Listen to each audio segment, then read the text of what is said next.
Test one, test one. Sorry, just testing the mic. Thank you.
Any amendments?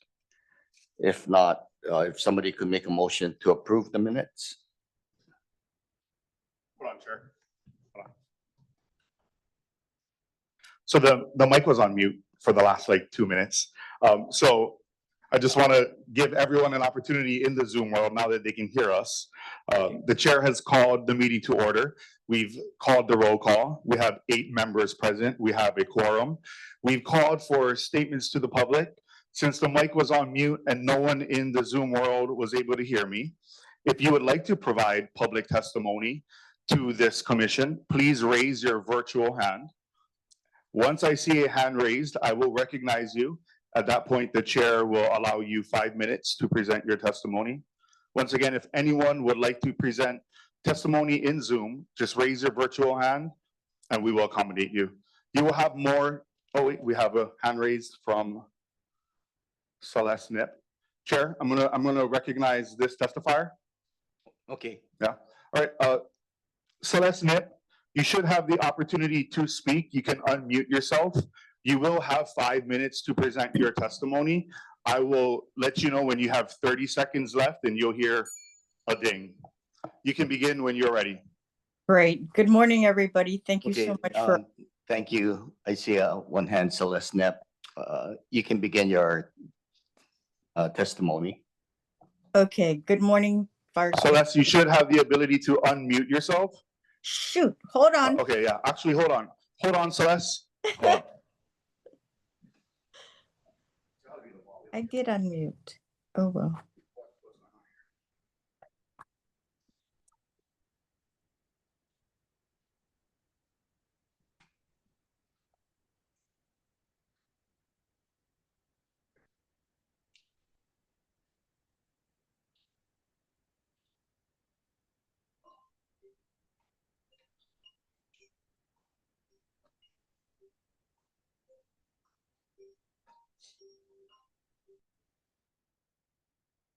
Is it good? I can go?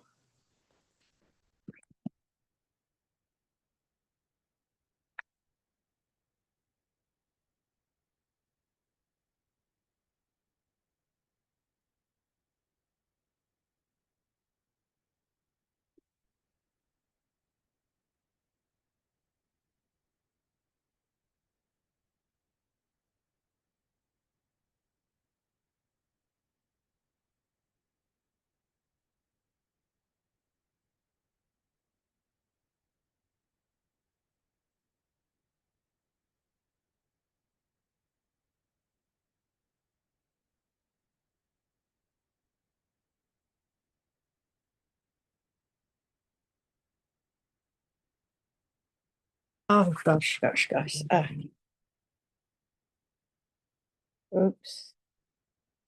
No. Not now. Let me know when I can start. Okay, Celeste, we're gonna get to you shortly. We are experiencing technical difficulties here in the chambers. We cannot hear what's coming in through the Zoom. What's important though is that I think you folks can hear us. So just give us 1 minute to resolve this. We'll be right back. Yeah, Scott, for some reason, whatever's coming in, we cannot hear. So like.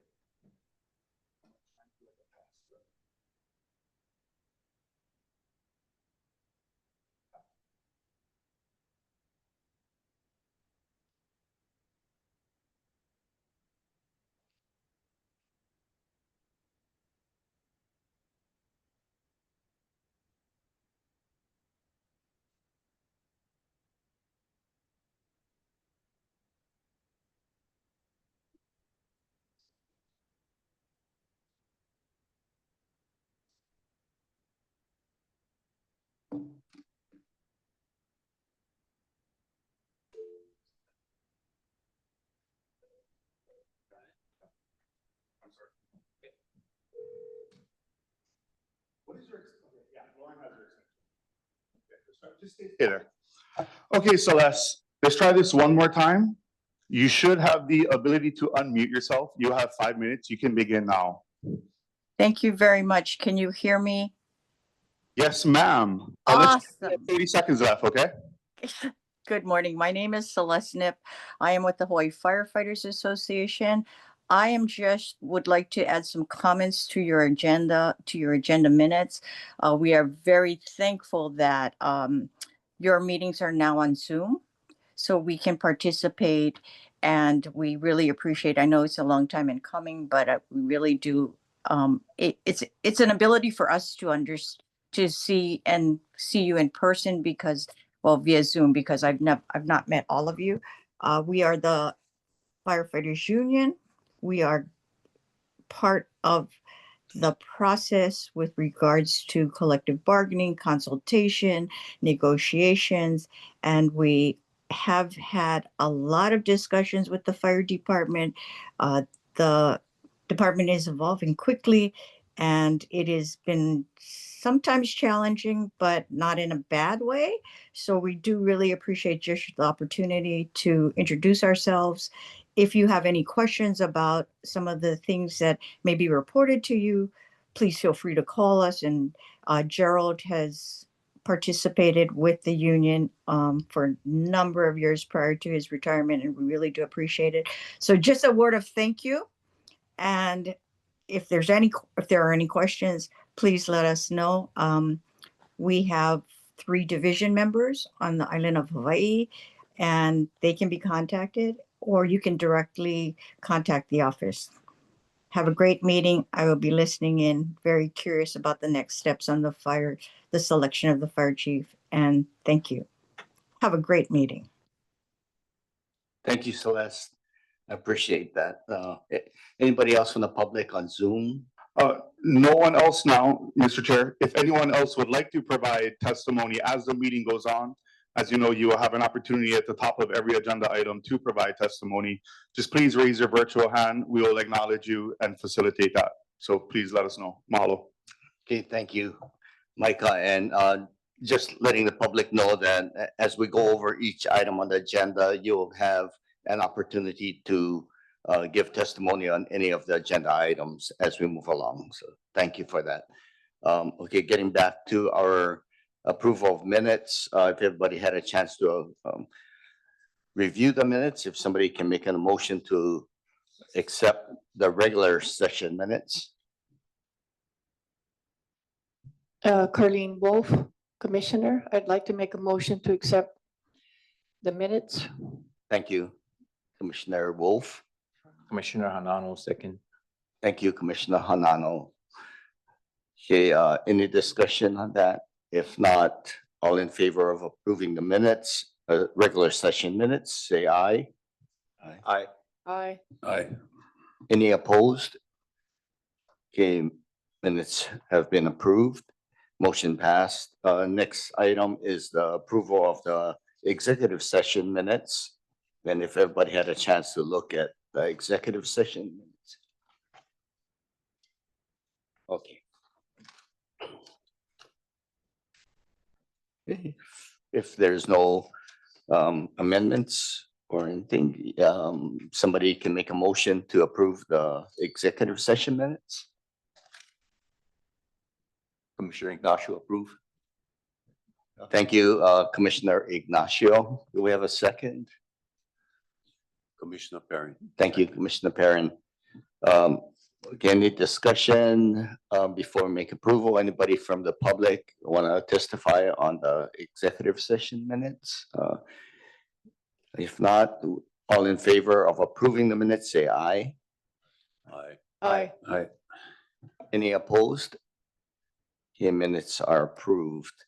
Okay, next up on the agenda is the fire chief's report. Thank you, Chief Volpe. Thank you, Chair. Good morning, everybody. Dan Volpe, Temporary Fire Chief. So we're going to start with the Chief's report. I'll ask the Secretary if you can bring up page 1, it's the cover page. Again, because we're on Zoom, we're going to do a different style this time. The Secretary should be able to pull up the page and then we'll be able to follow along. So just to start off on page 1, what you're looking at is Chopper 2, Kaio, and a bailout training. And so this is representative of one of the first things that we've been able to do for a very long, something we've been thought about for many, many years was to bring rescue specialist personnel to Station 14 where Chopper 2 is housed. We have some great support from the union, great support from our Special Ops Battalion Chief to sort of at a trial basis run a pilot program and bringing FRS personnel to the station with the chopper. And what you're seeing there is a bailout training. These are 7 personnel working with all of the personnel there. What this does is put the right people with the right training, the right equipment, the right resources in the right place at the right time to hopefully save a life. Again, and so that's another one of the innovations we've been, some out of the box solutions to some long-standing problems. This is a pilot program. Eventually, as we reevaluate where our rescue stations belong, where the need is, and how we best serve the community. So this is a great opportunity to kind of see that. Is that Chopper 2? That's Chopper 2. So, sorry, just, I know in the past they had to configure it because it's not a rescue per se, rescue chopper. Do they have to configure it, reconfigure it when they gonna utilize the Billy Punet? They, because there is no, we've done away completely with the cans. There is no more cans with deploys the Billy Punet on either chopper. So no, when they do go on a rescue mission, they will have to bring rescue supplies with them, but as far as configuration, not necessarily. The FRS currently from hours of operation, sorry for the civilians, too many acronyms. The fire rescue specialists for the duration of the time while they're assigned to the helicopter are going to be able to respond. The Billy Punet is the net that is deployed from the chopper to rescue somebody from the ocean. That net is going to be then placed onto the chopper and then it's going to go from there with the personnel. But that rescue specialist stays with the chopper the entire time. The plan is that if they do, they'll spot a victim. They'll be able to deploy the rescue specialist to tread water, to keep eyes on the victim. They'll go to the shore, they'll set down, they'll configure the chopper, they'll come back out, and they'll be able to then pick up the rescue man and the victim. Now that's true with Chopper 1 as well. We've eliminated the can that used to sit on the side of Chopper 1 that made it deployable. That's a result of FAA regulations, restrictions, some rule sets that had to go in. We had to spend some money to reconfigure, to remove that work. And it took some reevaluation of our practices and our procedures in order to be able to kind of continue the speedy. It slowed down a little bit, but we're able to then kind of rework our procedures to make that. And that's a decision we had to do for the FAA, was to remove that material. Okay, so they cannot deploy, the net is not deployed right from the chopper. Correct. They have to go in and put it on and then go back out. That's correct. I That's see. correct. And so, And- yeah, Yeah, so, I mean, just for the commission, the reason I asked about this and the reason I was concerned about it is because we had an incident in the past where the chopper went out, deployed the rescue personnel or deployed one of the personnel, and they went in to configure the Billy Punet, went out to pick him up and they couldn't find him for, I forget how many hours, I think it was 3 or 4 hours, and it was getting dark. So that is, being the person in the water, seeing that chopper right there trying to wave to it. But when the waves, and it was right out here in Kauai High. And because of that, I mean, I was the special ops battalion chief at that time, but we made sure that we have special or visible streamers and buoys and things like that. So they still have that, right? They're still using that. They do, correct. And even back then, as was past practice, it put the firefighters at that station in a predicament. They are there, they spot the victim, they want to save life, they want to do the mission, but because they're firefighters, they don't necessarily have the proper training, equipment, and job class to do that work. So this remedy, as piloted by our special ops chief, really seeks to address that problem in a way that, again, provides a rescue specialist working within the right job class, with the right equipment, who's trained and qualified to perform that work to make a difference right away. And so again, it's a kind of it's a solution that was been, I think, discussed and talked about for many, many years. But working with the HFFA, working with our ops section and our special ops section, found a way to make it work and make sure that the Chopper 2 remains FAA compliant, and so we can still, without having to do significant anything to the chopper that will compromise the EMS mission. So it's a great solution. Yeah. Okay. Thank you. Yeah. You can move on. Sorry. No problem. Secretary, will move to page 3. So I feel like I've been saying this every month for the last 6 months, but again, some of the financial numbers you see are going to be products of the Connect system that we're working with. That was a financial software, reporting, payroll, HR software that was rolled out to the entire county. We are no different. And so some of our numbers, again, are updated, some are not, and I'll go through them kind of as we speak. And generally speaking, as we go through the financials of the fire department, you'll notice that S&W is only reported through the end of March. March 31 is our most recent numbers. So percentages are based off of March. Finance is not yet disclosed the April S&W, nor has May. So especially at the time, this is a May report. So we still don't have the April numbers. We are starting to see some of May and hopefully June, but we won't see a final reconciliation of S&W and expenditures until later on in the year. So you'll see here MOAs around 59% in May. Our goal is 95% by the end of the year. We're getting there. We just completed MOAs recently with Department of Forestry and Wildlife with the state. We've also completed an MOA and got it sent through with National Park Service, so that helps. Earlier in the year, we did our MOA with PTA, Poculo Fire. So as we start kind of getting through these agreements with our cooperative, our partner agencies on the island, that numbers will start going up. Program budget objectives, lead the monthly budget meetings. We did 1 in the quarter. We're at 2 year to date. Our goal is 12. This is something that especially as we get to the end of the fiscal, without the reporting accuracy, it's very hard to sort of report section to the sections. Over the last 4 years, the fire department has put a lot of ownership onto the battalion chiefs to really manage their section fiscally, understand their inventory, understand their spending plan throughout the year. And with that, they have to track and we have to be able to report. And so with some of the reporting not going as well because of some of the technical limitations, we haven't had these budget meetings, but we are coming back.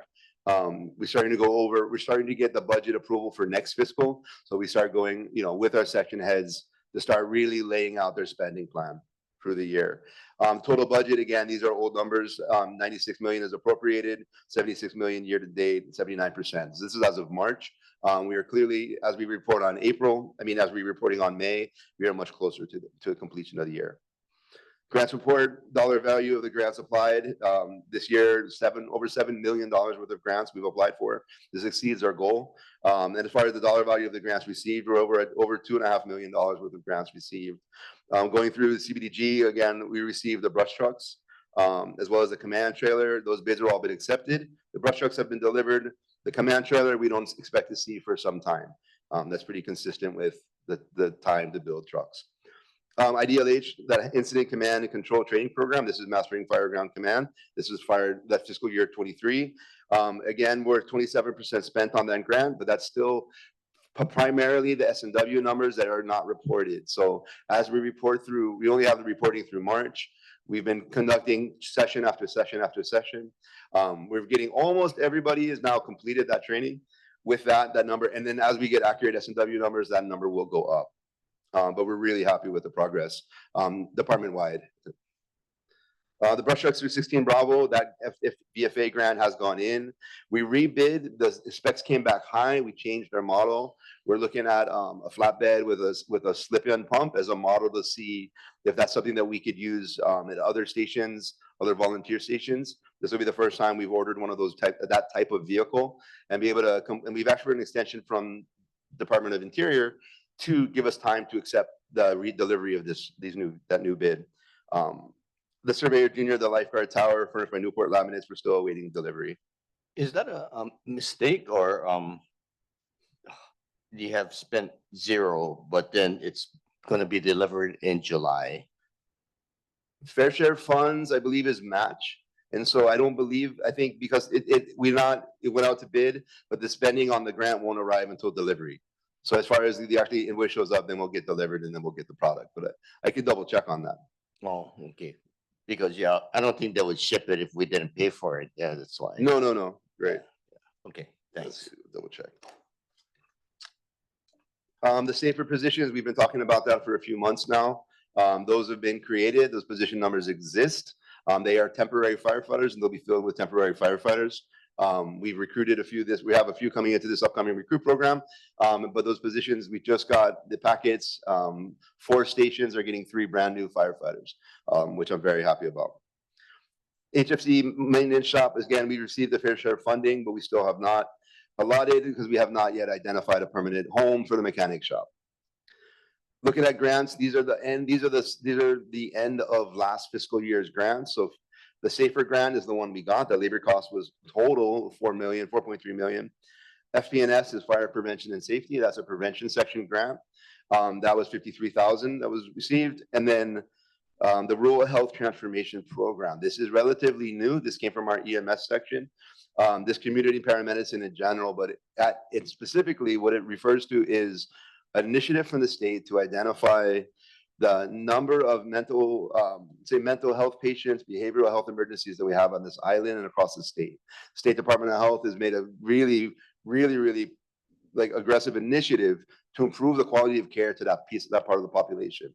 With these fundings that we received, the fire department has been able to identify a different type of transport. We recognize that not every behavioral health case, not every mental health case requires an emergency room.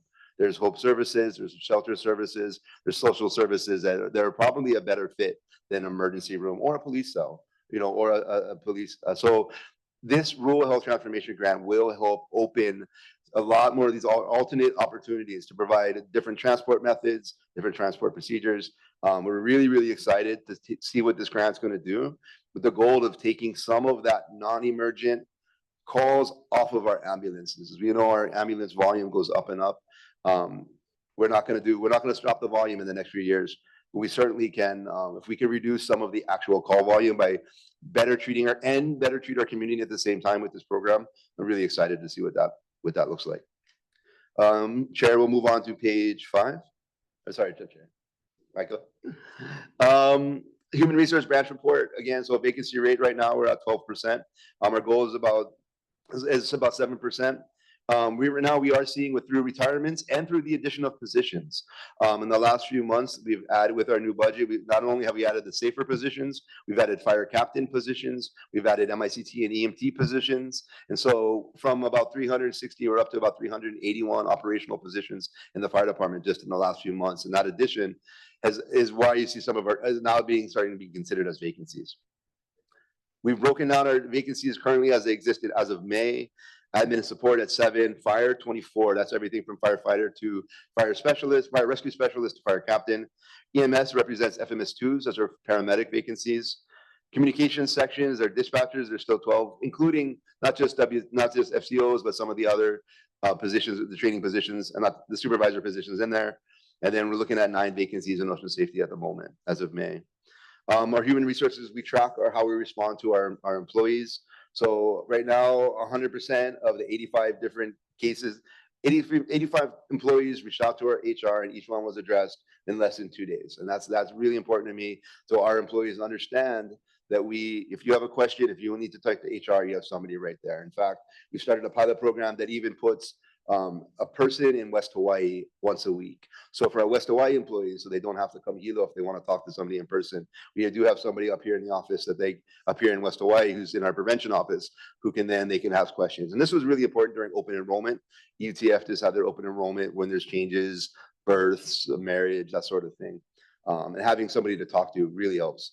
Average internal investigation completion date, we have 3 active investigations. That has gone down. We are really happy to see that number go down as we process through them.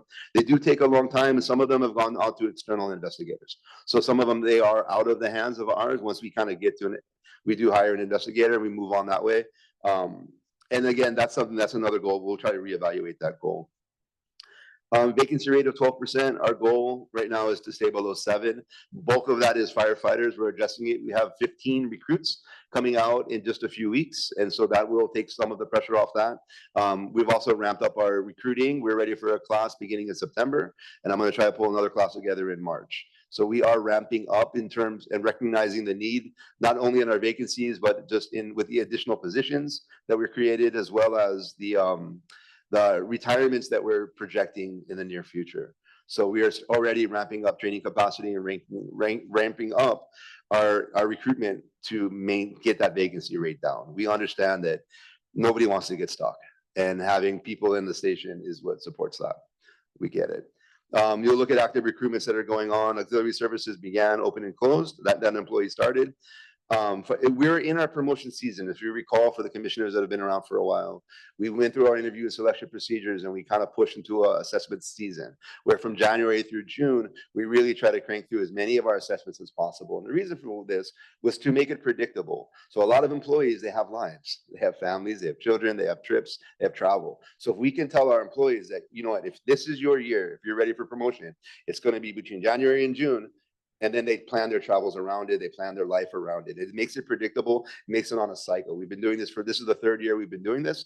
It's a great effect. It does put it's a lot of work crunched into 6 months, and it's a drain on our HR section, our section, county's HR, but we think it's important to the members to make sure that they understand when these promotional opportunities are coming up. And so I'm really happy with that.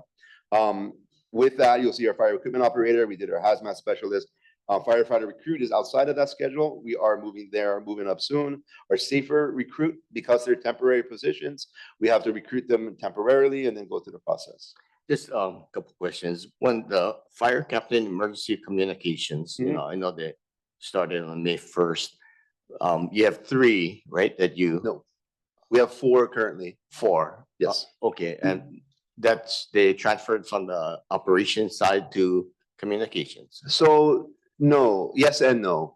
The shorter answer is because there are 2 different position descriptions, and they also are 2 separate recruitments with 2 separate lists of minimum qualifications. So as we worked with the HFFA, the union, through this process, we identified a special opportunity transfer. And we might have reported on this earlier last year when we first started that, because we initially did our initial transfer back in November, December of this year, of this fiscal year, but last calendar year.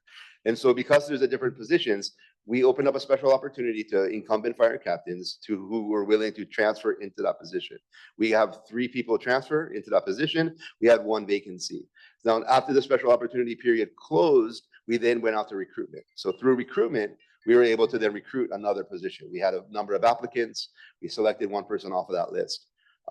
There are some, because they're different positions, somebody selected to emergency communications captain who has not gone through the fire captain selection process, is ineligible to transfer to different positions. So it is kind of a siloed position. It's kind of like how we treat prevention. And once you promote into prevention, you're in the prevention pathway.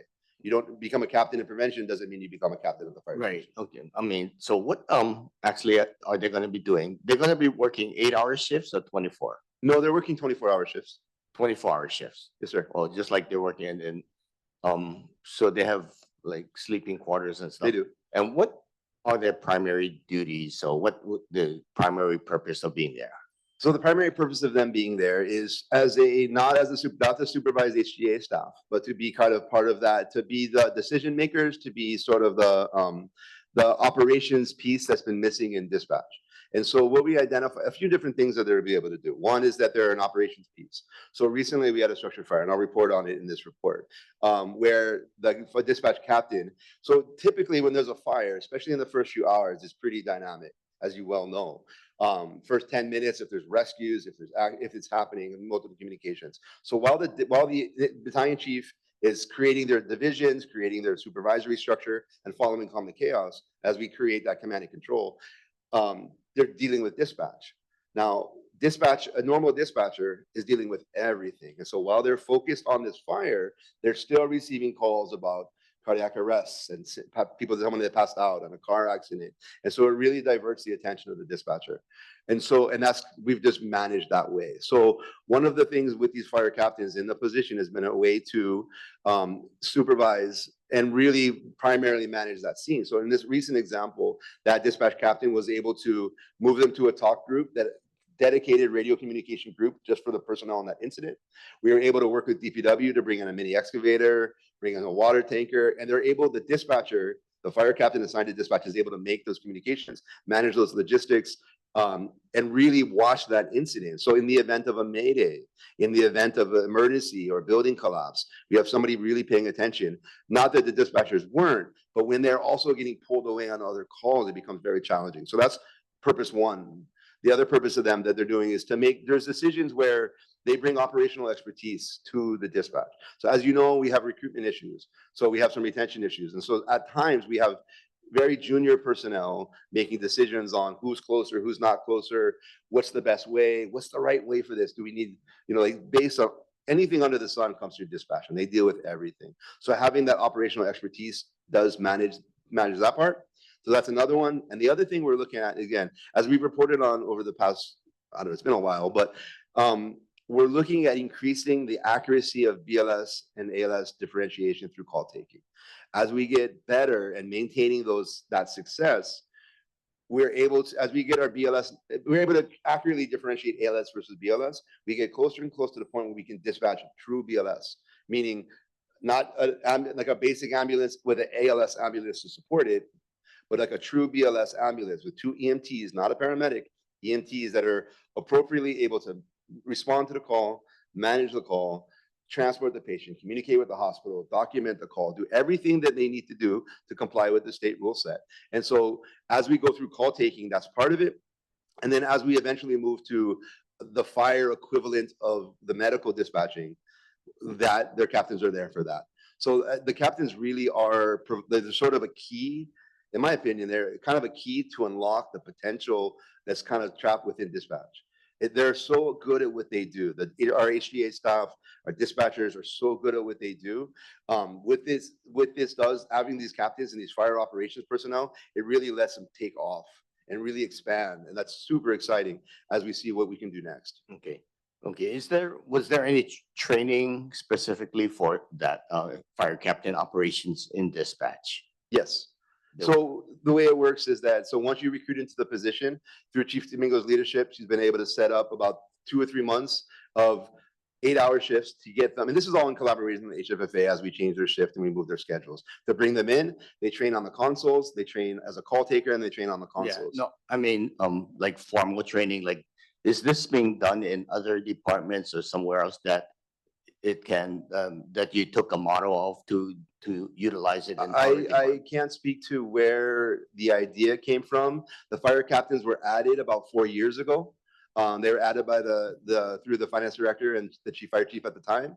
They were added into the positions, and it took some time to work with the HFFA on recruitment. So they were added to the department, like I said, long before me. And I don't know where that initial inception of that idea came from. I'd like to credit Chief Domingo. I think she's done an incredible job, but I don't know where the original idea came from. Yeah. Or I do know that other agencies are looking at sort of a tactical dispatch. In Honolulu Fire, those are all firefighters. I know how Honolulu works. Yeah. I Okay, mean, so but then- they have a whole engine company being the dispatchers, whereas that we have, civilian dispatchers with operations captains that's gonna come in and try to run a scene through dispatch. And I just, I mean, I just had questions about that, but no, I understand. I just was wondering if it was something that was done and validated in other departments that proved to be effective, and that's why we're doing it. I would have to, I can't answer that question. Does it like, why? I would assume that the decision that was made 4 years ago or so to include these into our operations was vetted, was considered. As I came to my position, we learned that this is the option. And now the question became, as we created the position descriptions and what we're going to do, and really started to kind of, again, think out of the box, a creative solution to identify a way that is going to work. And in my experience, there's nothing's perfect, clearly, but there's a lot of, it's Yeah. been working great. And I understand, I mean, I was in the commission when we first talked about, bringing fire guys into and bringing an engine company and trying to work it out. But I just was wondering, I mean, if you, I mean, obviously support it, but do you truly believe that this is something operationally that is going to be effective for our Yeah, department? So I've been on the fire ground where the incident commander is trying to push the personnel to a talk group. We switched our radio system about 15 years ago. It allowed for that. And I've been a battalion chief trying to manage a separate incident with multiple resources, and having somebody then to lean on to take some of those decisions off of the battalion chief, having the fire operations personnel in there to take some of the logistics, some of the other services, the Red Cross stuff, some of the extra things. So that way that IC can really focus. Similarly, if understanding the variant, we've been on fires where we're trying to call dispatch and they can't hear because they're on other calls. Now, if that was a Mayday, the opportunity to miss a Mayday that's been reported through the button, through the personal radio, or by dispatch through no fault of anyone's, but to me, it's not worth it. So having somebody right there, I believe in wholeheartedly. Yeah, I understand. And I'm not trying to discourage what you're doing, because I know you came into this job with, this already planned, the plan was in place. So I just wanted to get your opinion on Right. it. And so, but thank you. If- We can move on. Sorry. Okay. So. No, we're still going. Just as we go through recruitment, you'll see WSO 1s, WSO 3s, account clerks, office assistant 3s, paramedic, FMS 2s, professional trainees, our grant employee that we just, again, highlight a few of those. We just promoted 2 paramedics. That's 2 more people in the pool. Our account clerks are growing. Again, that foundation of administrative staff that supports this giant operation sort of monolith is critically necessary. And we've been supporting that foundation really as we go. And I want to, our human resources technician 1, this is, again, we promoted, we were able finally for the first time in the history of our department, add a 4th person to our HR section.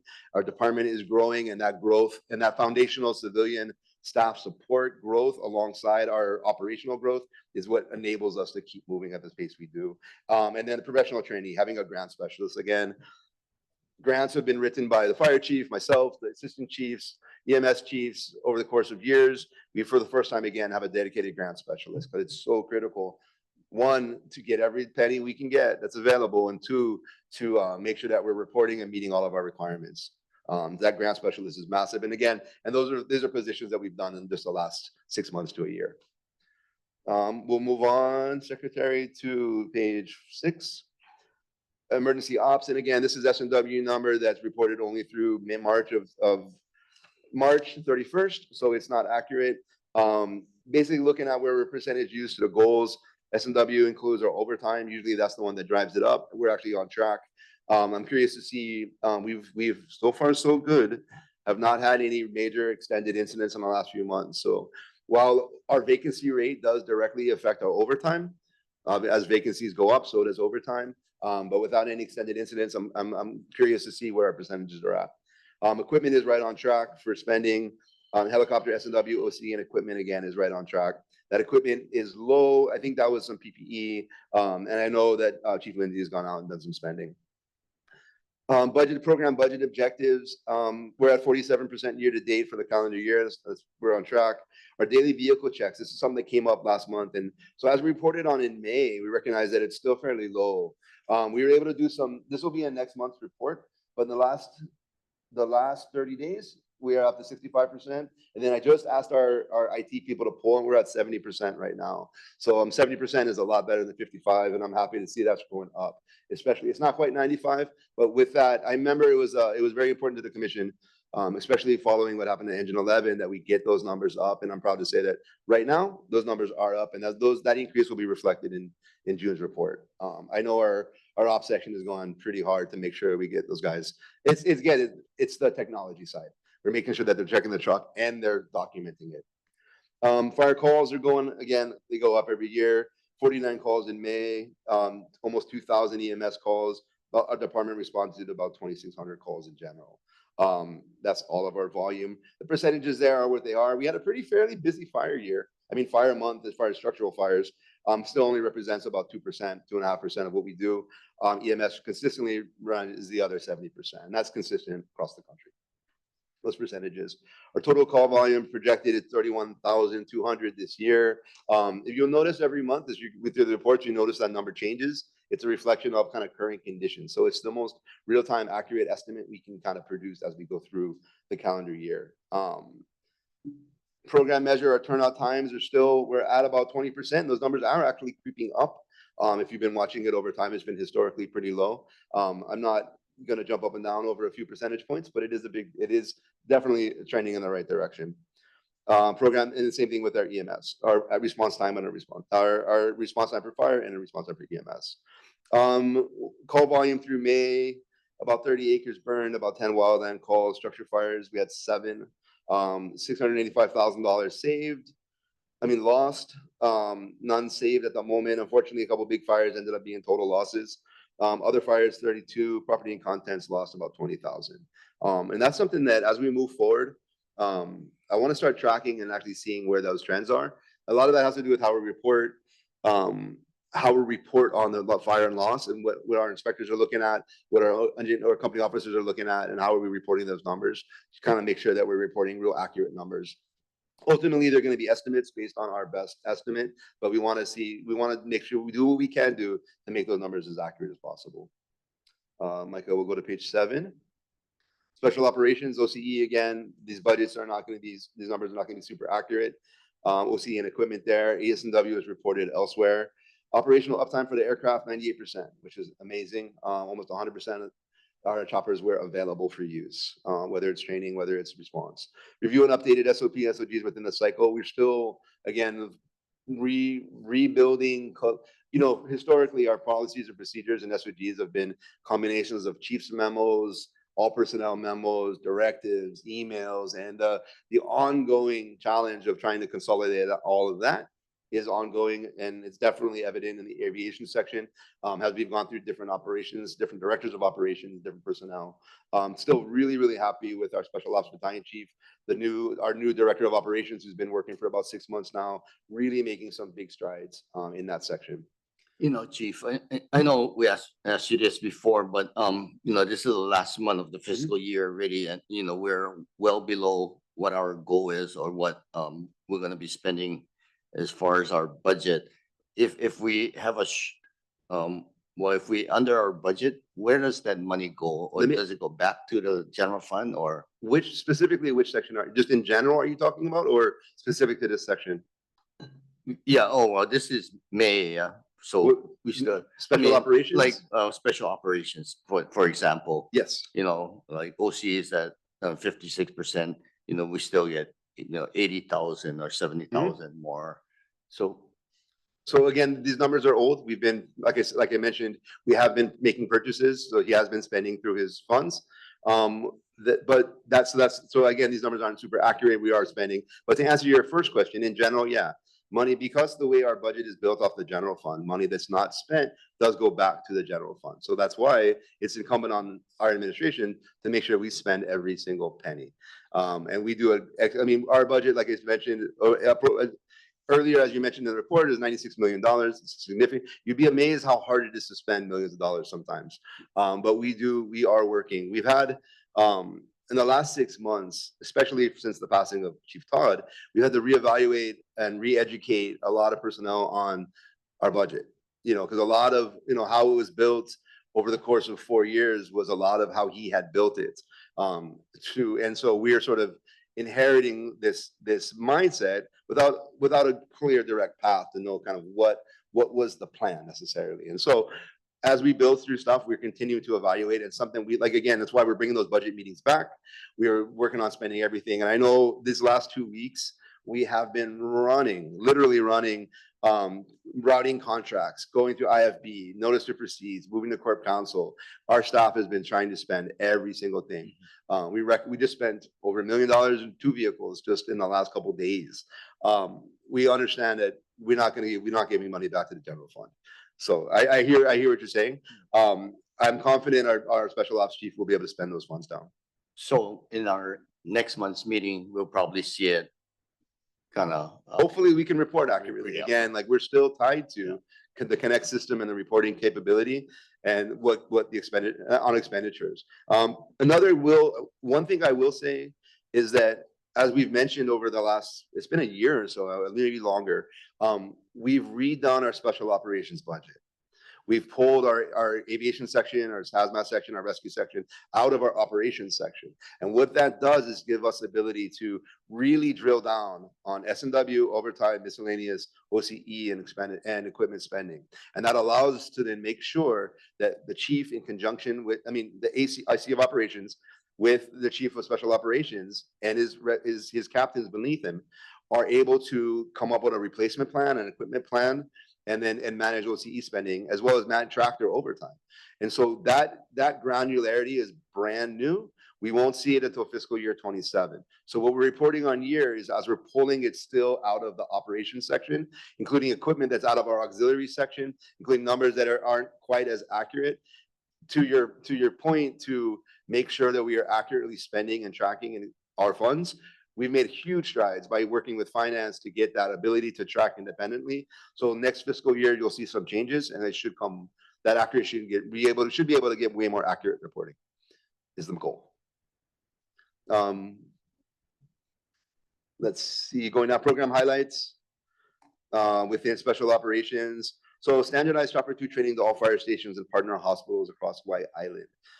This is a big deal. We brought back with our director of operations, and he's been tasked with not just keeping our 135, which is super critically important, but also with spearheading the training initiatives as identified by special ops.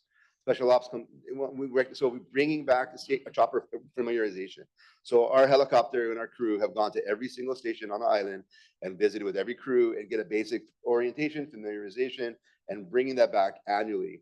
You will notice that Chopper 2 responded to area offshore Kapa'a, able to locate and direct the ski. They responded to Naleo for a transport of a patient from Medic 20 to Gila Medical Center. So that's an example. That's a medical transport. Again, rendezvous with Medic 11 for another respiratory case. Bucket drops on a brush fire in Kona. Swimmer in distress in Wailea Bay.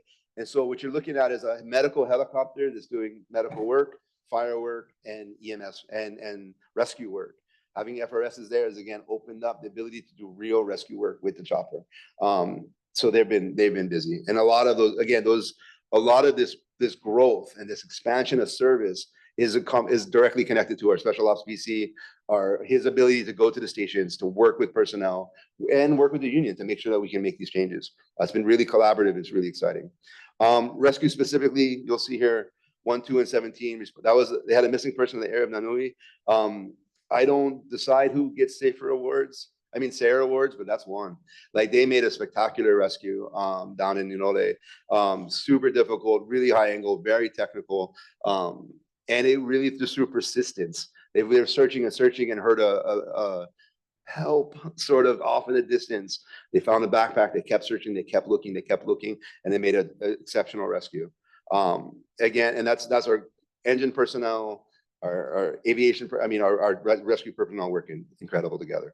Companies 2, Company 8, Chopper 2, missing hikers in Kalopa, located by ground and helped. So again, our rescues on the ground. The helicopter can't always make it. In this case, the helicopter was weathered out because of the weather. They couldn't make it. And the ground crew is still able to go out and get them and do their job. So that's always excellent. Hazmat 3-day joint exercise with the National Guard, that's CST. The National Guard has a hazardous materials response team. So incidents that go beyond or expand beyond what we can handle kind of locally in the first short period, we reach out to National Guard for support. They bring, and then we drill annually on these. Tactical chemistry coming up in July. This is the second time we've been running this. Again, it's just trying to bring refresher training for our incumbent HazTech personnel. It's proficiency. It's so specialized that you need time, you need hands-on, you need repetition. And so we've been bringing this, again, this is something that the union has been supportive, bringing the tactical chemistry course in and working with that. Looks like we did have a single hazmat, legit hazmat response, chemical smell at Puerto Shopping Center, able to determine the source and ventilate. So that's our hazmat. Sorry, Michael, we are on page 8 now. Ocean Safety Operations Branch. Again, numbers are what they are. 75% out of 79, 97 out of 92, and 100% spent in equipment. That's good. 100% is where we want to be, right? Especially in equipment, we want to encumber all those funds, whether we've received it or not. We want to encumber all those funds right before the end of the fiscal. That's perfect. We're tracking. We're tracking the beach visitors, preventative actions, minor medical aids, major medical aids, and rescues. And last commission meeting, I gave out those packets from Watchtower app that kind of collected all of our information from the beach. We're looking forward to seeing next year's report, next year's trends, and see kind of where we're at. Certified rescue watercraft operators, we have 3. The goal is 9. We did complete a class recently, and you'll see that I'll report on that here shortly. 80% of our towers, staffed hours through daylight staffing. So we're almost at our goal of 85%. And maintain updated policies and procedures. Still working on that. We're still waiting on some arbitration. We're still waiting on a couple things that on the HGA side that affect ocean safety. Our rescue watercraft program is on track, beginning training on May 11th. 8 candidates, to my understanding. Everybody's passed, and we should be adding those personnel here shortly to expand the fleet. And with that, we look at expansion of service. We need a few more positions, but we are actively looking towards a ski 3 in Kona. So currently, we maintain 2 jet skis. One in East Hawaii, one in West Hawaii, based out of Hapuna. Recognizing where the volume is down south in Kona, we're looking at expansion of that program there. That will take a couple positions.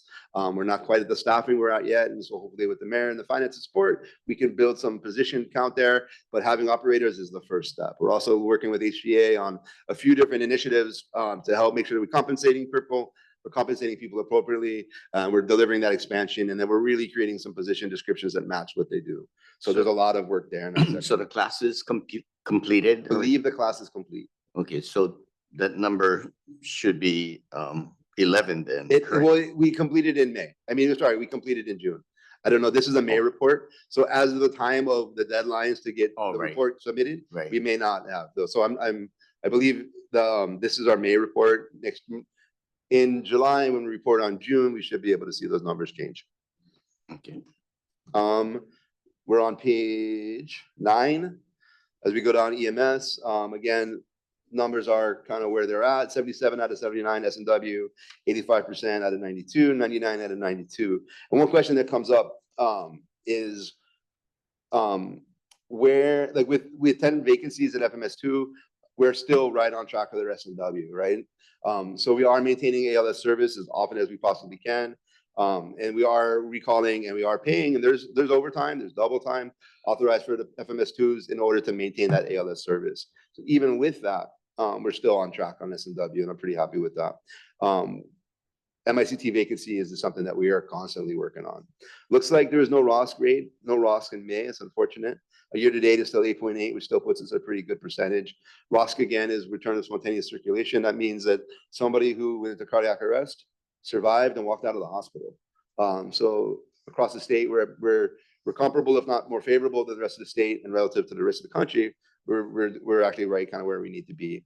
That's a real measure of the system of dispatch, giving good CPR instructions, of community CPR, community events, getting hands only, getting AEDs out in the community, our personnel having the equipment and training they need to really make a meaningful difference.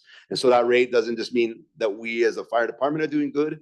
It means that our efforts and our partnerships and collaboration across the community are working. And that's kind of the goal. So as the number, it's a difficult number to increase, but we're doing our best.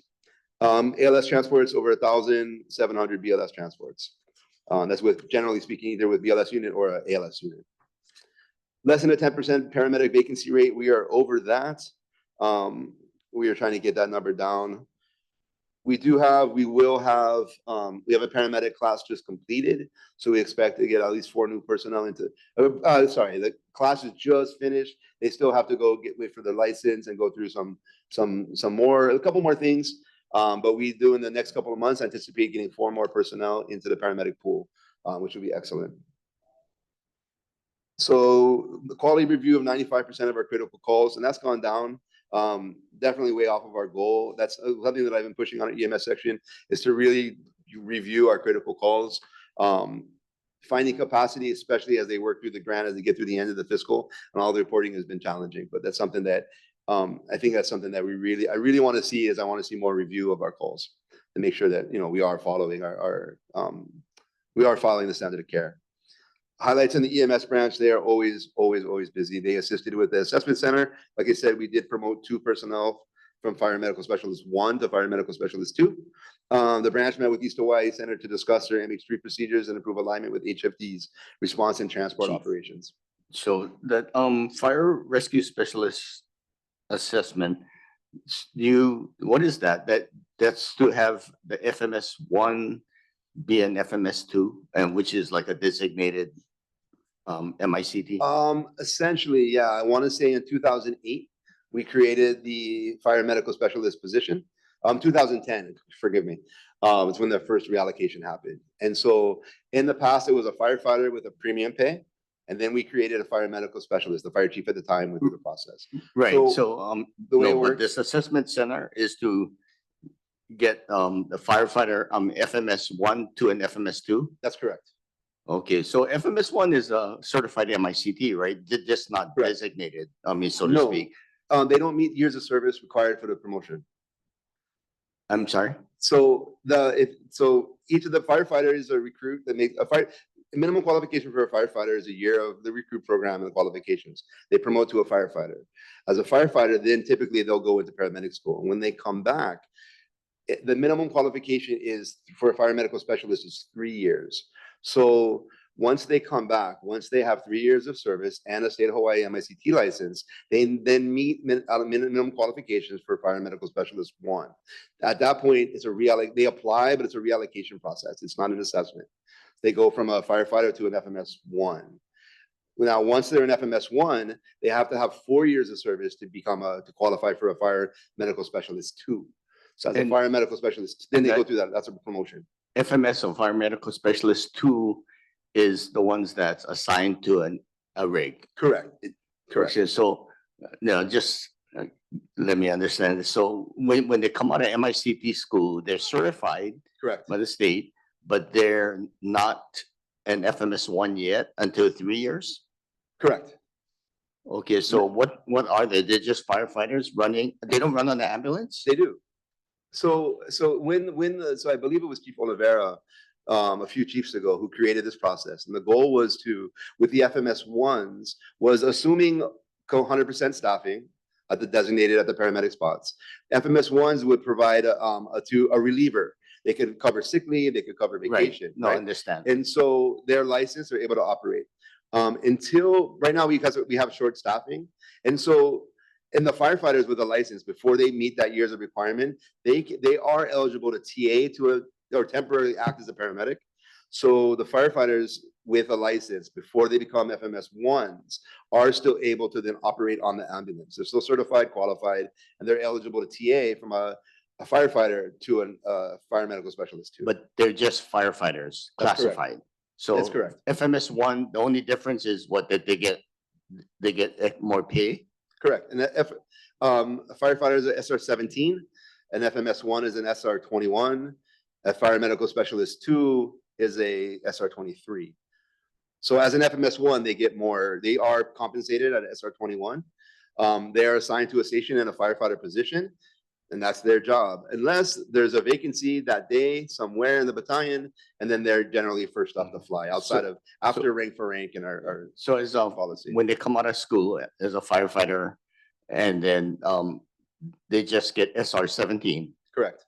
Okay, and then when they work on an ambulance, then they get TA to that They position. TA to an SR 23. Correct. FMS 2. Correct. Yeah, okay. Does that Okay. answer? That's, I don't know, that was a little meandering answer to it. Yeah. Probably was a very Yeah, specific question, but. No, because I remember before is as soon as you come out of class, you can take a designated position. Yes. Yeah, but Yeah, that was in 2009. That's like, even myself, my paramedic class was the last class that were firefighters with a paramedic premium. And so I came out, I was exactly that. I finished paramedic school, I was evaluated, I was good, I got my license, and I went immediately to start relieving all over West Hawaii. I see. And then I got a designated spot right away. Yeah, and all this was because to create a career ladder in the EMS side. A number of reasons, but yeah, Right, career yeah, ladder for okay. sure. Okay, thank you. We can move on. Okay. Just highlighting the amazing work our EMS section does. We're still on page 9. The 4 personnel enrolled in fall 2025 paramedic class have completed the 3rd internship. As of May, they're on their 4th, and as of just a few days ago, they completed their 4th, and that will get reported next month. It's always exciting to see personnel having been a paramedic, I understand you were a paramedic, you know the how rewarding that and difficult that job can be. So it's always exciting to see new people into the pool. I know it's awesome. May 15th, we did BLS training, skills training at the Department of Health, Public Health Nurses. May 20th, we attended the BISAC open house event held in the Gila Palace Theater. And we provided medical standby for the 2026 Ironman at the Honu. We are always trying to do what we can to get out in the community and support these large events. EMS supply orders data for the month of May, 71 separate orders, $56,000 in gross sales, if you will. Training service, S&W, again, the numbers are underreported. Ensure all recruits graduate with minimum certifications, 15 personnel, finished firefighter 1 and 2, 15 personnel completed wildland, and 15 personnel completed driver training. We expect recruit graduation in July 17th, next month. Everyone's gonna graduate. We're very, very excited, along with our recruits that are partnered with us.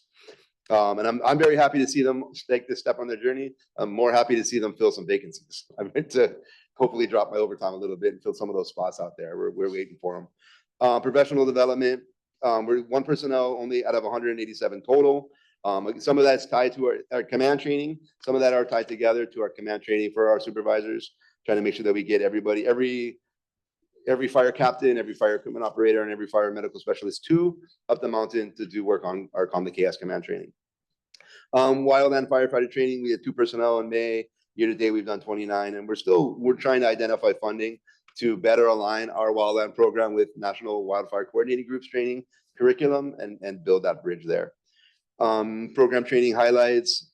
They assisted the CISM peer unit with scheduling upcoming resilience training and a strategic plan for program succession. I can't say enough about CISM, critical incident stress management, some of the peer support. It's an incredible program. We're doing everything we can to provide to our members as much as possible. We collaborated with Chief Lindsay to send 1 FRS to the Public Safety Diver, Medical Dive, and Full Face Mask Certification Program. This was intense. This is a very, very intense public safety dive program to train the trainer, to bring that personnel, to be able to send them up and bring them back and begin the cadre to start really, really formalizing our public safety dive program. For the firefighters and the commission, you remember Dave Mahan, a fire captain who unfortunately passed away on a highway. He at the time was in this position. He was leading our public safety dive program. When he passed unexpectedly, it really set that program back. And so it's taken some time, but we're getting to the point where we're bringing it back. My overall goal with each of our sections, whether it's rescue, whether it's fire captain, whether it's fire equipment operator, is to kind of raise the floor of qualifications up to make sure that as we start seeing retirements in the next 2, 3, 4 years, with the loss of veteran senior personnel, that we're able to train and qualify and certify younger personnel to get up to that levels. We're going to lose our old timers. We're going to lose our veterans, experienced personnel. And as the department is going to trend younger. So bringing those qualifications up and bringing the level of certification up, like Calm the Chaos, like this public safety dive, like our Swiftwater training, is going to start developing this foundation that really will support us as we get into this period that we're unknown period as we get into this retirement spaces. So again, that's just one more instance of us trying to push that forward. 54th recruits completed 3 weeks of driver training, 40 hours of classroom training and pre-trips, close course driving, road time with operations. That's driving big trucks. There's not, all of our recruits come out qualified to drive a Type 1 engine, a fire engine. They go out to the stations, they work with the personnel. So a huge thank you to operations for supporting these recruits coming out to their stations and driving. For those, it's fun driving the engine. It's not always fun being the passenger for 6 hours. But it is necessary, and I'm really happy. I'm really proud of the operations guys for stepping up and providing all those vehicles and getting this training program going. We'll move Micah to page 11, volunteer services section. Expenditures and S&W are underreported. Actually, our percentages line up. Equipment spending has been great. Again, a lot of that's gonna be grant match. Total volunteers, we added 3 more in May. That number, if you've been watching, if you've been kind of trending that number is going up. We're really happy to see that. Again, we met with the volunteers they had their quarterly, I believe it was last month. Some new FEOs, some new personnel, some increases to that section. That's something we're really happy with. Volunteers is something I've tried to do my best to support. There's a lot of issues there, a lot. It's a lot to work with, but I'm very happy to just keep working through it to make the best program we can. Within the volunteer section, we're going to try to apply for 2 or more grants every year. We always apply for the Volunteer Firefighter Assistance Grant that comes from the Department of Interior. That provides vehicles, that provides equipment for the volunteers. We're trying to see what else is out there. We know there's a few. We're going to try to reach for them. With our grant specialists, we should see that go up. Manage and expend grants completely. We're at 90. We're almost, as we close out the grant, as we get closer to the fiscal year, that'll go up. Compliance with the online training for volunteers, we're at 46%. Again, not all of our volunteers have computers. Not all of our volunteers have email addresses. And so trying to find some creative solutions to have them complete these online training is challenging, but we're working through it. And then maintaining 1 qualified per driver per volunteer station. We have 33 drivers out there, and we're trying to get up to 51.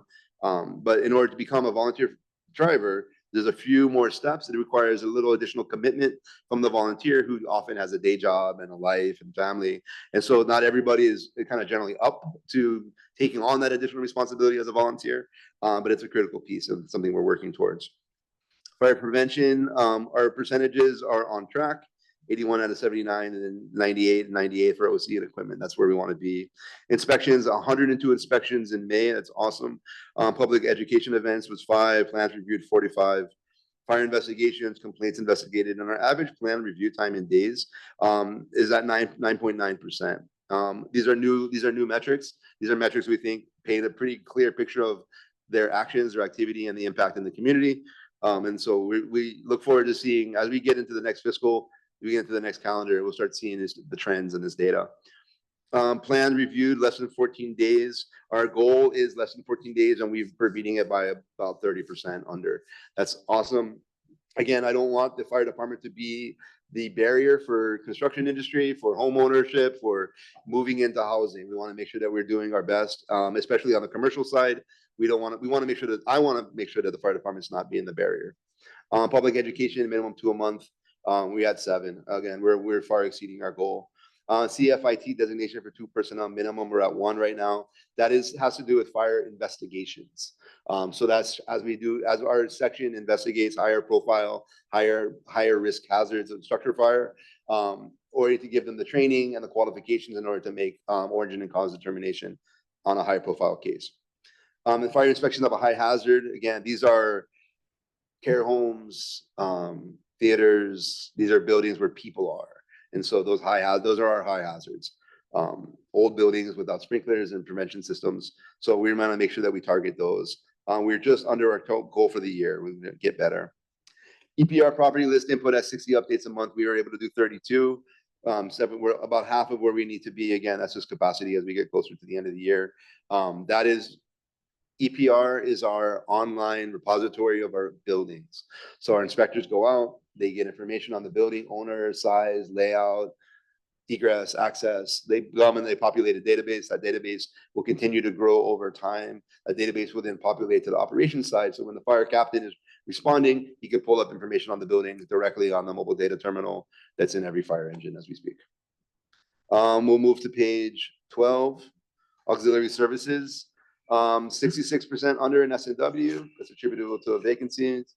OCE is at 100%, and our equipment is at a 98% spend for the year, and that's where we want to be. OCE and equipment at this point in the fiscal should be nearly completely expended. 82 separate orders in this month, looks like 59 for PPE, so over $18 million worth of PPE, about $12 million in supplies. Gross products sent to the department, 91,000 for $538,000 worth of stuff sent out to the department. The number of variants in the warehouse and the variant items in stock. We don't have, I believe these also are new metrics. And so as we move through the next year, the year after, we'll see some better reporting.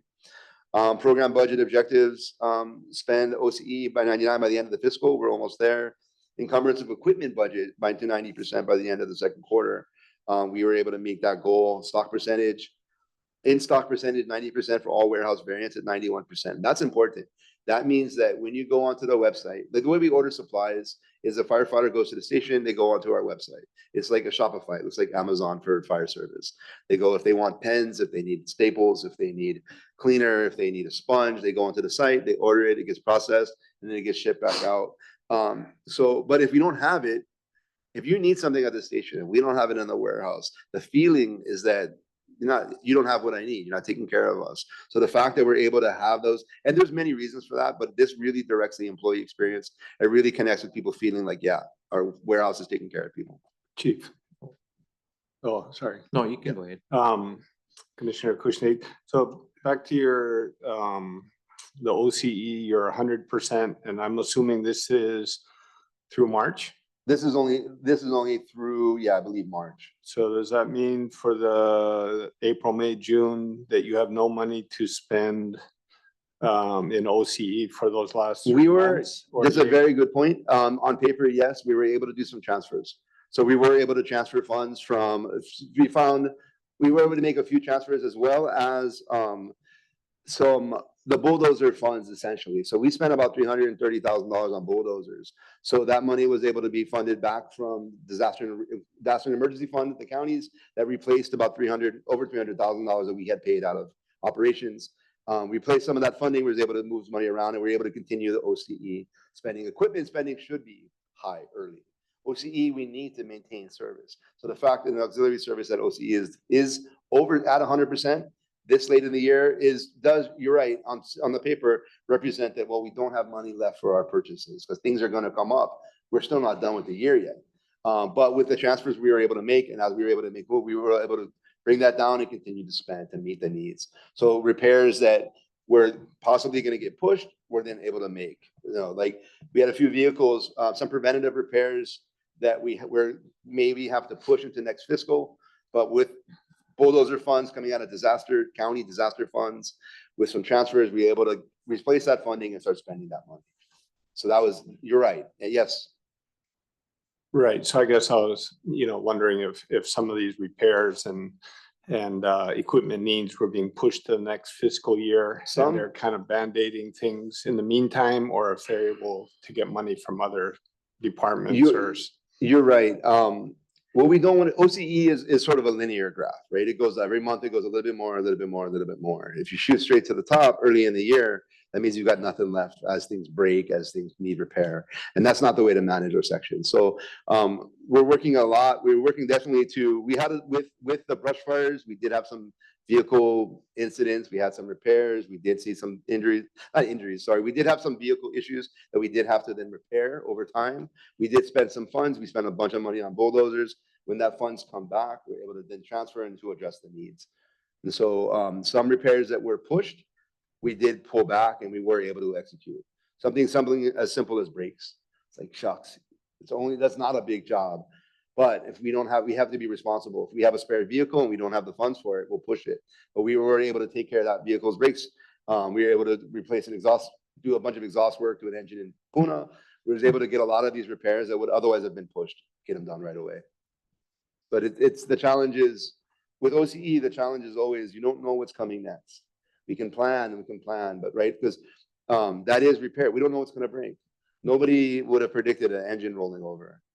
Right, and $1 million of injuries, damage to equipment, and things like that. These things do happen, and so proper planning, and then having the reserve able to make the repairs as needed is super important. Yeah, Commissioner. Commissioner Hanano, You were talking about supplies. Yep. So back on page 9, you said that you had gross sales of $56,000, Hmm. right? So what kind of supplies are you talking about in that section? So I'm sorry, can you repeat that? What Yeah. page are we on? If you go back to page 9, 9. it says 71 orders, Mm-hmm. 56,000 in gross sales. Is Page- that All at the of bottom, EMS. EMS supply orders? Oh, okay. So what types of items? Yeah, well, I'm just wondering if, like, yeah, what kind of items and if they So- mark up the items or We you don't guys sell know. it at cost or? I believe we don't mark up, and this is not what firefighters are not paying, the stations are not paying. This is approximate of what would be otherwise like kind of the value that what we spend to purchase the equipment. So it's almost like we spent $56,000 and delivered that amount to the stations. So there's no markup. We are buying this from the EMS retailers. We purchase equipment through statewide contracts, through IFBs that go out, through procurement means. Mhm. And then we're reporting on the dollar value that we've spent on equipment that we've gone out to the stations. And these are things like for EMS section, it's everything from Band-Aids to bandages, Mhm. to tubes, to electrodes, to I was medications. just confused on the gross sales. Okay, That's why that, I see. Because Yeah, maybe we if you can. have allotted supplies budget, Mhm. and then when they purchase things, then you just minus that from what you guys actually for your budget. Right, and that is Right. being tracked. I think what the EMS section is trying to highlight here is the dollar value of the amount of stuff that's purchased and distributed. We're Right. certainly not selling anything to No, anybody. I don't know. I was just looking Yeah. at it and I just was confused. No, it's good. So, I think- yeah. I mean, there's a lot of, there's a lot of things in this report that always could, my job is to make sure I give a report to the commission that paints a clear picture and a good narrative. It really tells what we're doing, right? In a way that's easily to understand. And there's always room for improvement. And I Okay, think thank maybe you. that may be one of it. Yeah, I think we're on page 12. Nope. We'll skip to page 13. 13. Vehicle maintenance section, S&W, OCE and equipment, S&W through the 31st, through March at 80%, OCE and equipment. In the vehicles section, again, OCE is very close. Some transfers that able to come in, we're able to move some money around and manage some of those repairs. Equipment spending their equipment budget is tiny. We spent 100% of it. Number of repairs, our shop is always busy. And that's what I'd like to see, as we get into some financial analytics, we start looking at the number of repairs and the rate of OCE spending. So outliers like brush fire season does generate a number of vehicle repairs. And so with that, we see an increase in spending. Does it align with the number of the work that's getting done? At some point, we'll get to the point we can get some better analytics here. 192 repairs is a lot. Last year, it looks like year to date was at 2,400. We've had 2,220 this year. So we're a little bit down, but we still got May, June. We still got June to go. Chief. Yes. Just out of curiosity, sorry again. So this, the vehicle maintenance, the auxiliary, you seem to burn through the funds pretty quickly. Mhm. Is that every year? So do you ask for additional monies for these sections? So Or how- auxiliary how do you services is, compensate for, running out of money in these sections quickly? I know you get some reimbursement. right, there is some reimbursement. For equipment purchase, the plan is to really develop an equipment spending plan.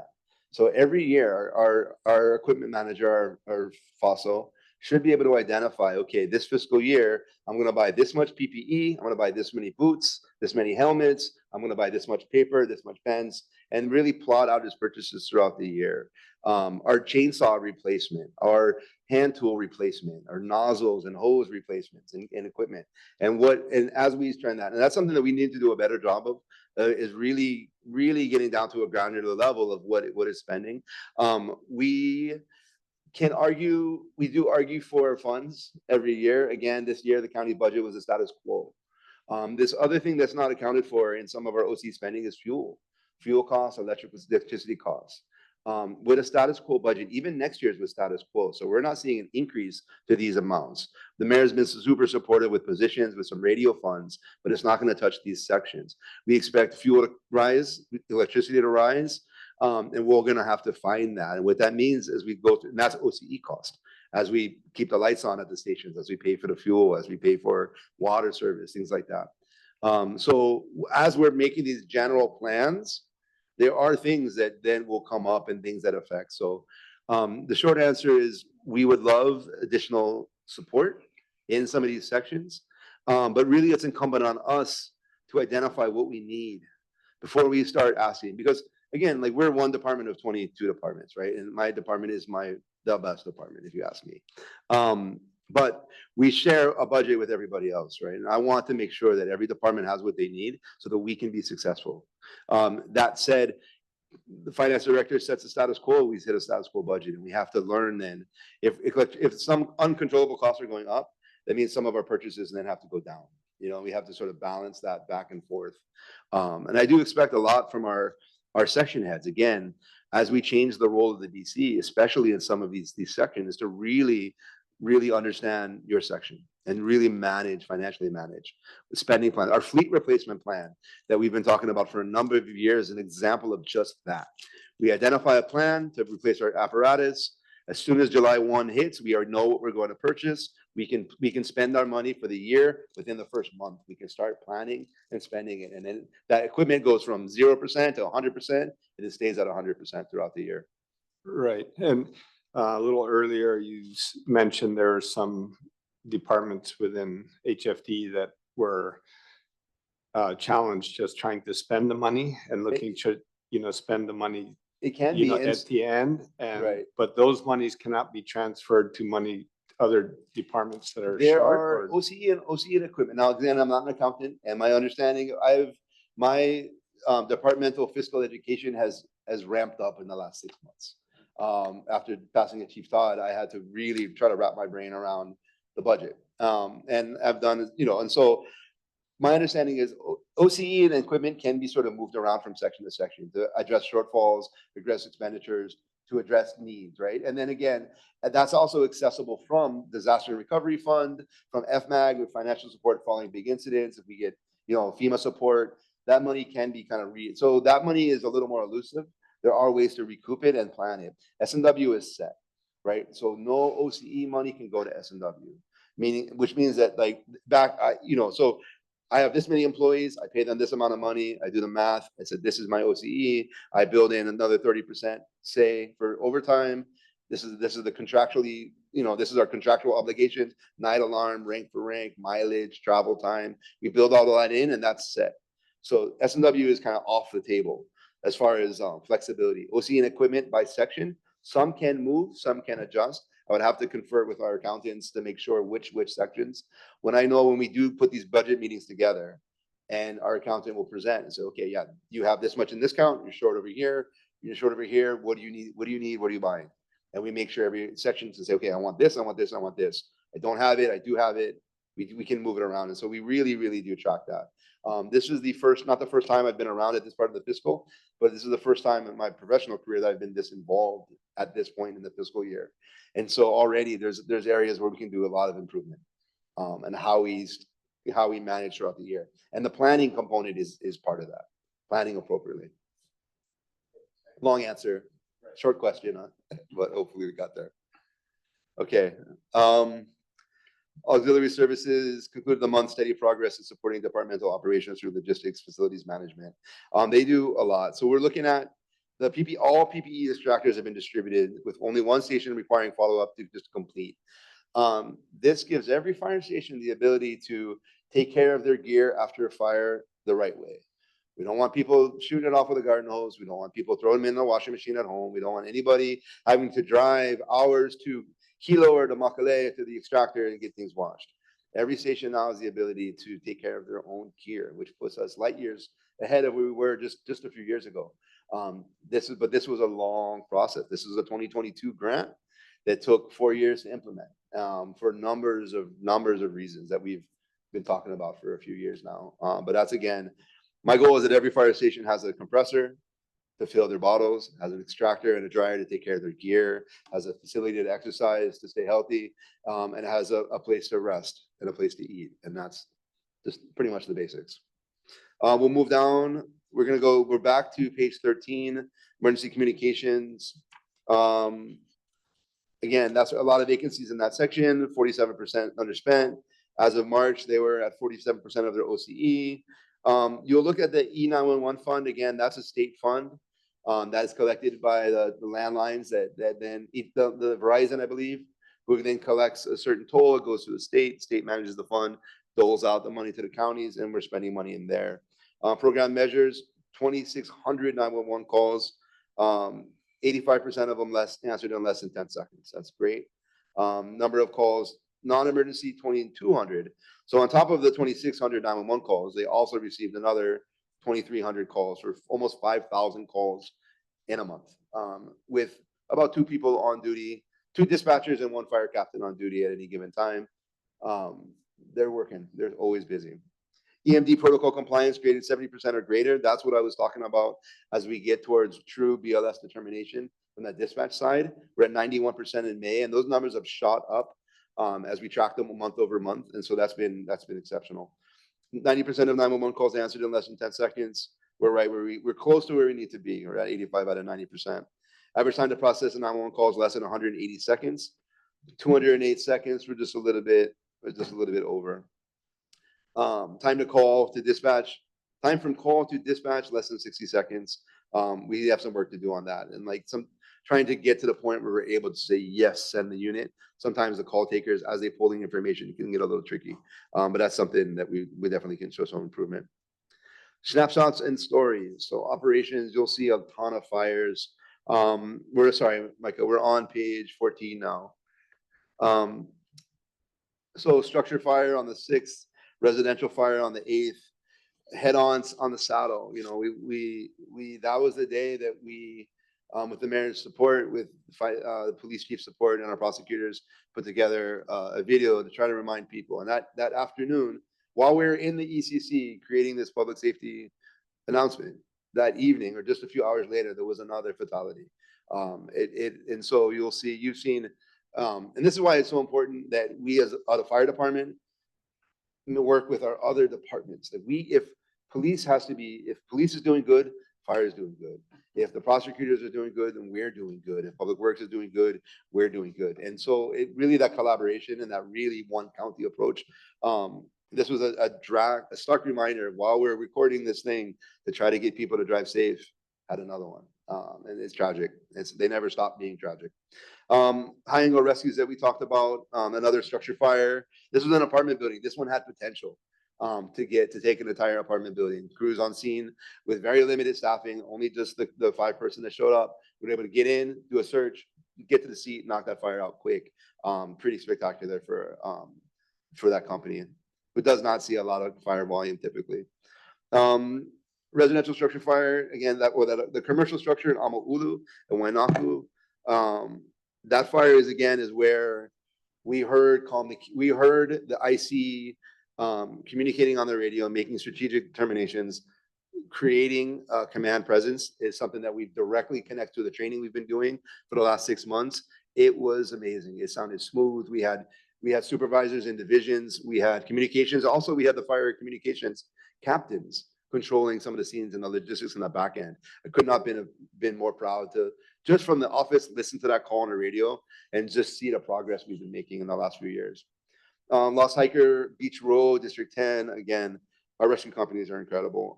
They do a lot. This one was able to be located and then pulled out by Chopper 1. Battalion 2, swimmers in distress, that's pretty common. Another one on the 23rd, a boat in distress and another boat on the 25th. So it looks like we had 2 of them on the 25th and 1 on the 23rd. The one on the 25th, HFD personnel were on a previous call in the harbor, BC2 14, Ski 2 utilized to take personnel and equipment back and forth to the vessel. Our skis are critical. They not only just work on the shoreline, but they directly work with our rescue and operations sections.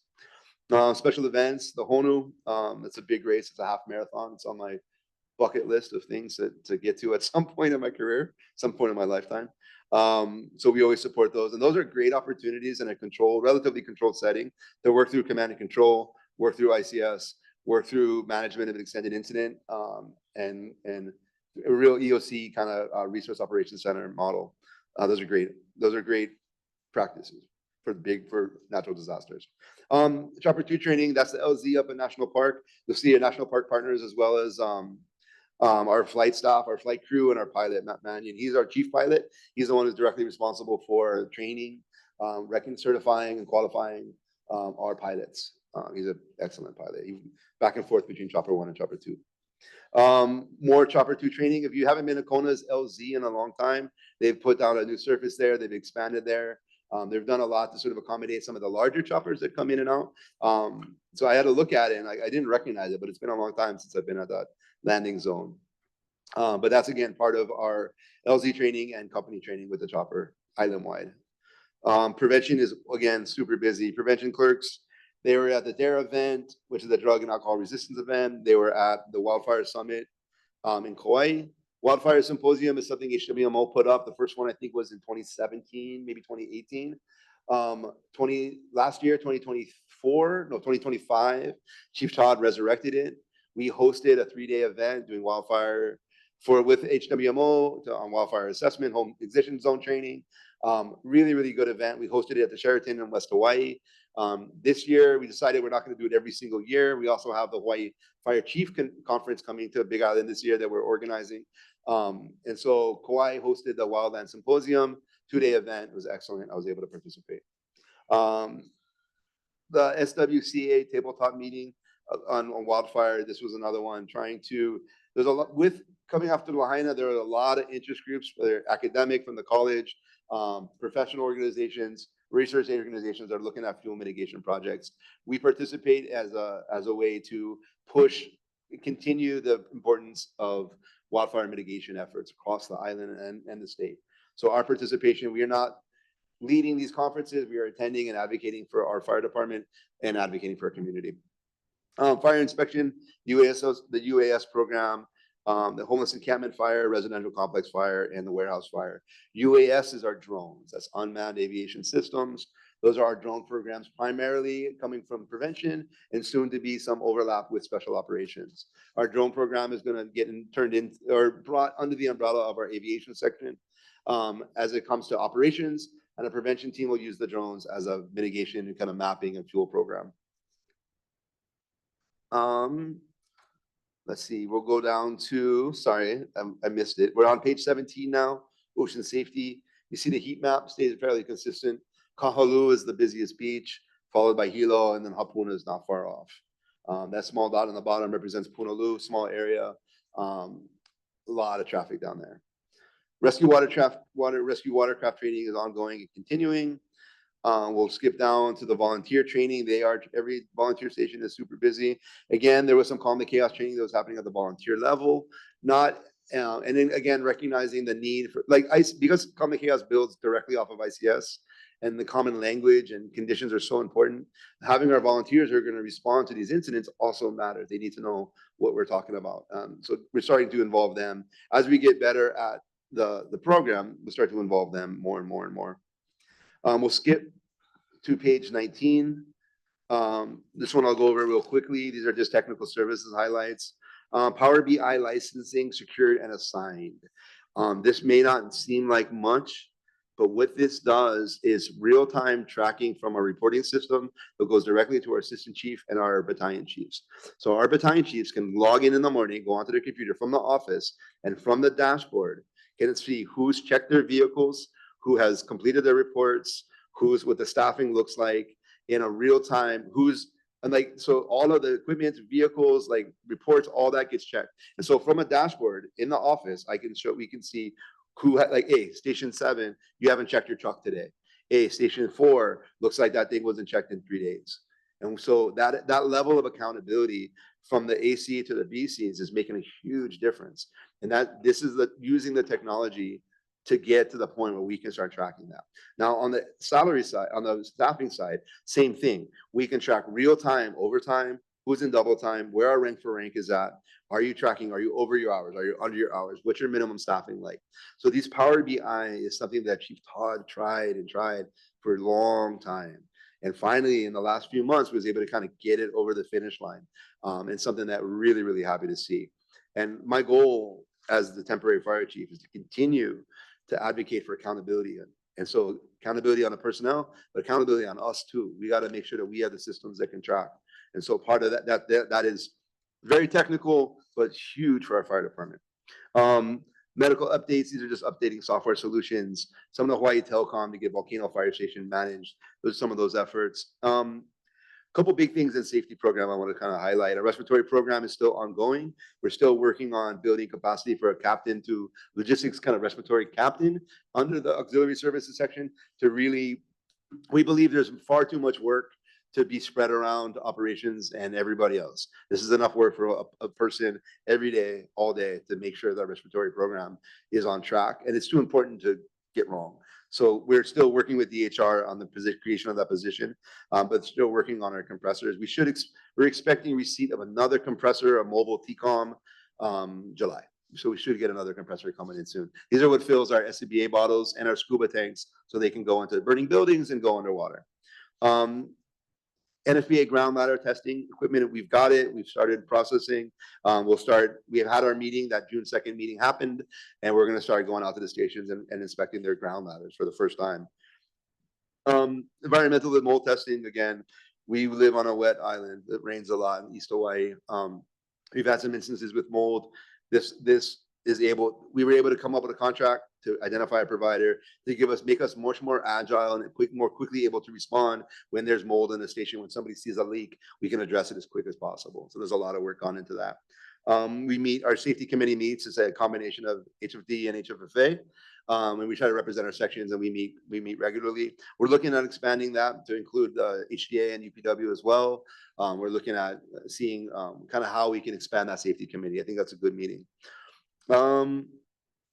Let's see, we did talk about the CERT review of Engine 11 at the last meeting. Our wellness and cancer screening initiatives, I want to highlight these. We're working right now with UH on a cancer screening panel that's going to be, we're trying to see, again, it's expensive. And there's different versions. Some are cheap, some are more expensive. But the UH is interested in generating a lot of research as well as generating some funds, the financial support. So working with the county's funds and try to find alternate funding. Sorry, I'm on page 20 now, on the bottom. Oh, I see we're up there now. Okay. Again, so that's huge. We're having some follow-up meetings. We're going to try to see if the Department of Health can help fund some of these cancer screening protocols.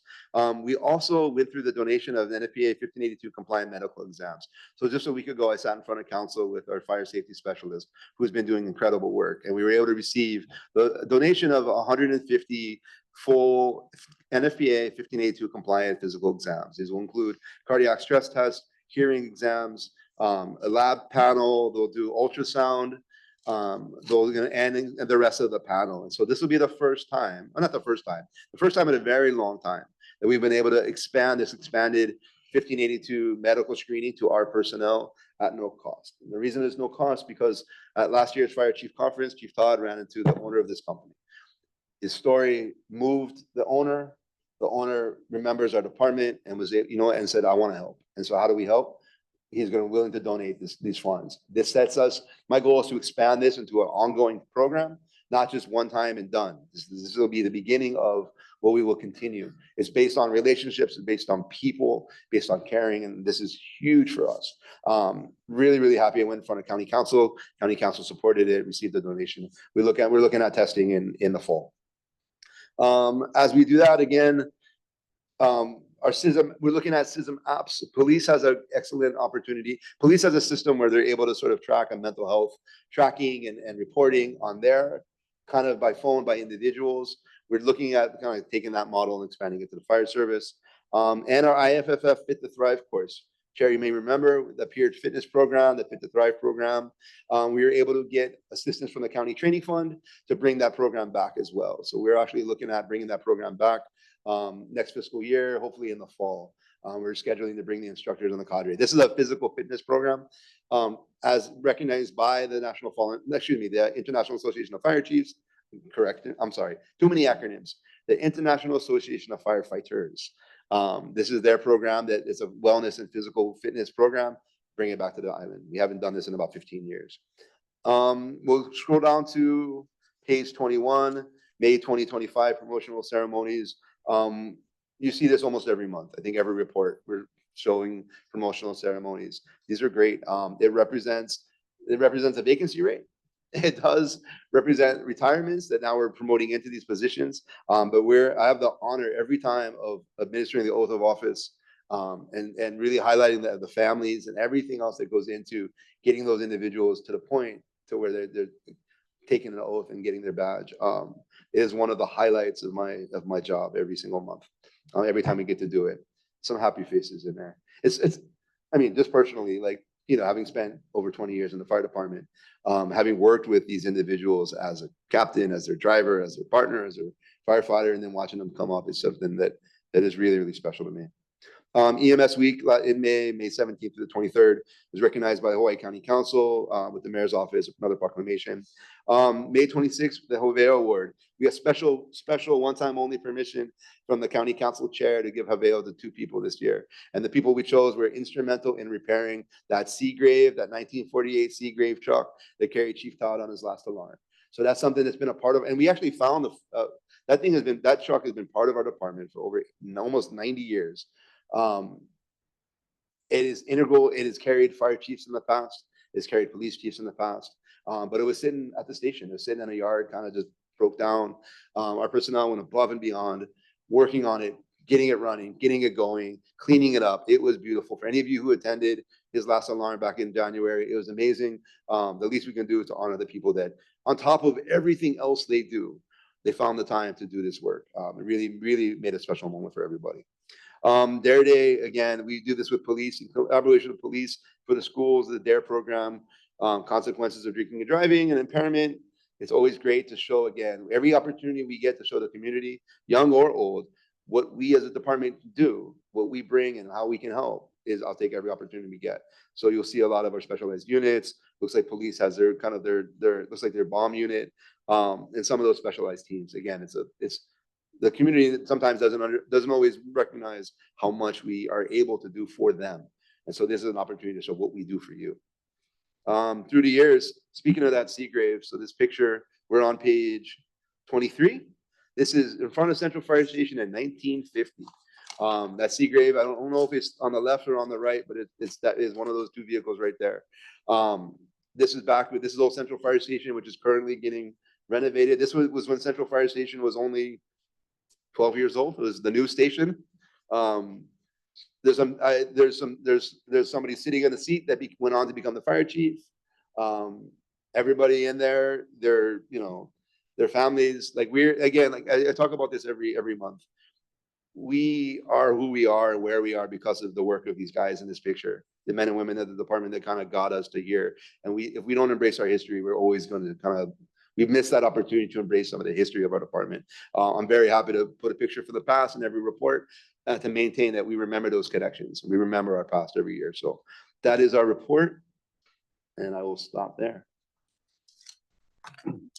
Yeah, thank you, Chief. Anybody has any questions, comments?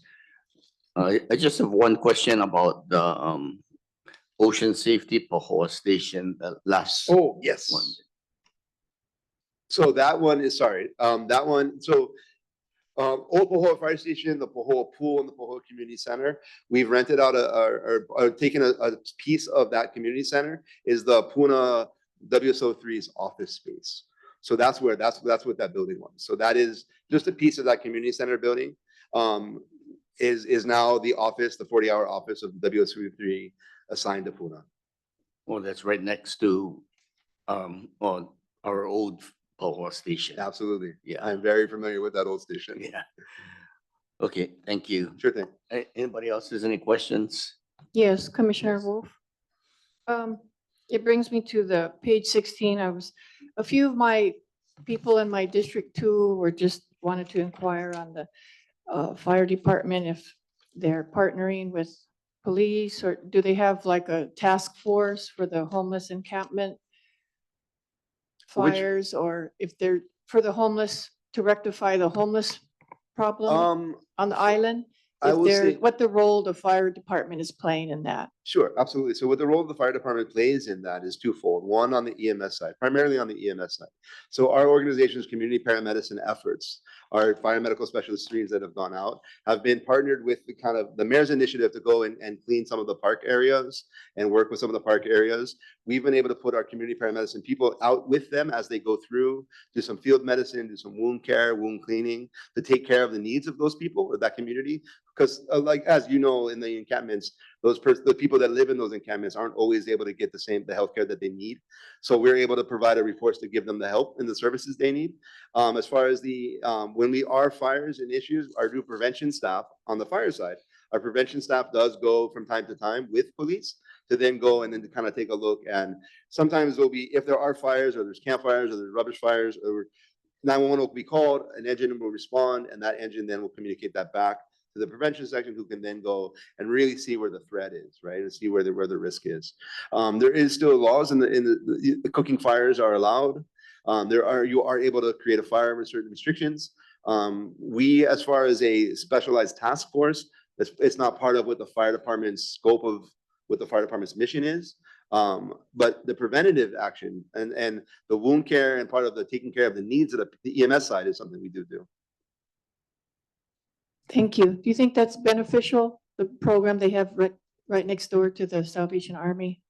Do I You think it's personally? been, beneficial or So not beneficial? So if I correct, so I understand it, you're asking my personal opinion Yes, on Salvation Army and That- and you're talking about right in that Hilo. overnight shelter next door to the Salvation Army.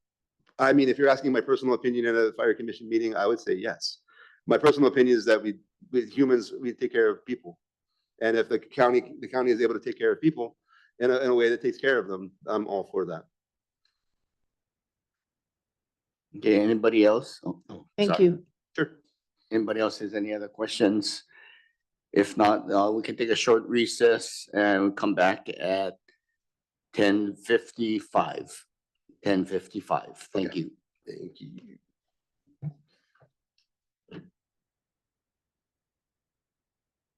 Well, there's pastries on the desk over there, compliments of Vice Chair Les Inano.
Okay, if we can get back.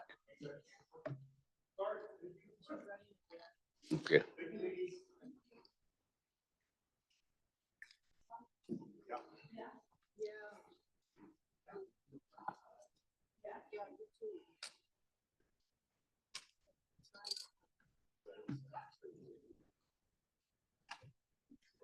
Okay, thank you. Can call the meeting back to order, back in session. Next item on the agenda, well, first of all. is Chair, anybody can you from- acknowledge the time that we're back? Sorry, just for the record. Like, can you state the time that it is right now that we are now back in session? Okay, it's now 10:59. 10:59. Thank you. Back in session. Thank you. And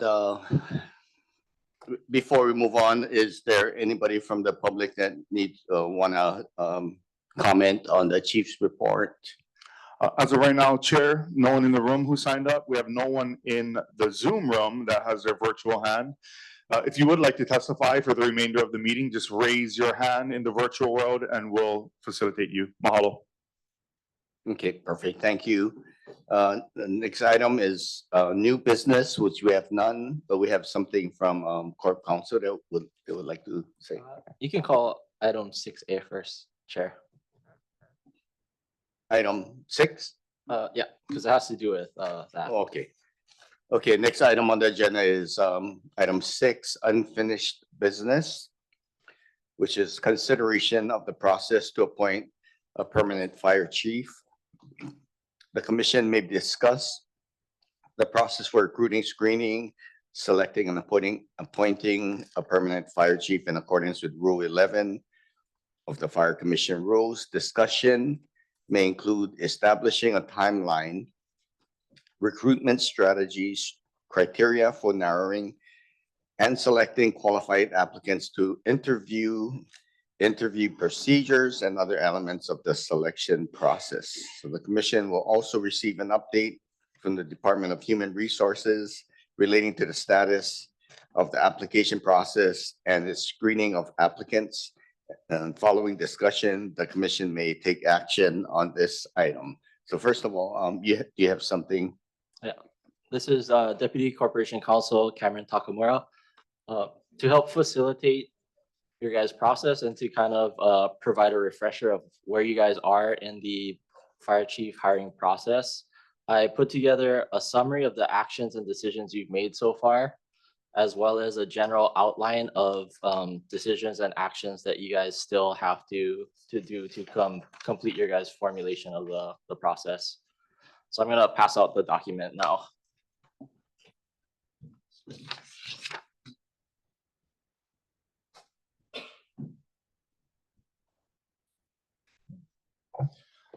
Chair, Mike Alameda, Temporary Secretary, Fire Commission. Members, what I just passed out to you is the items you would need for when HR approaches the dais. Just once again, what I handed out to you is for HR. Mahalo.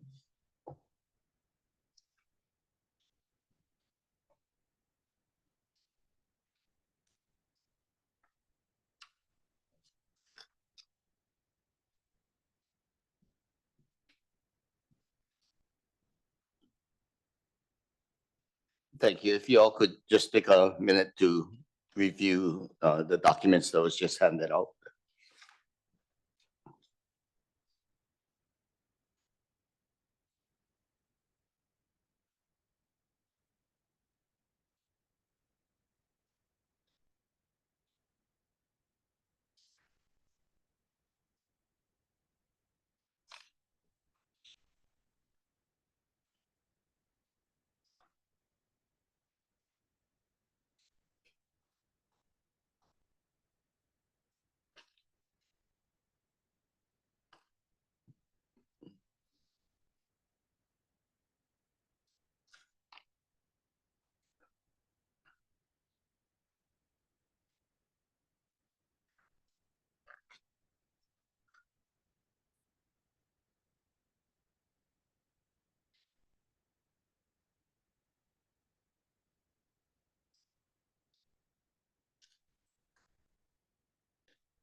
Okay, everybody had a chance to kind of review some of the documents given out.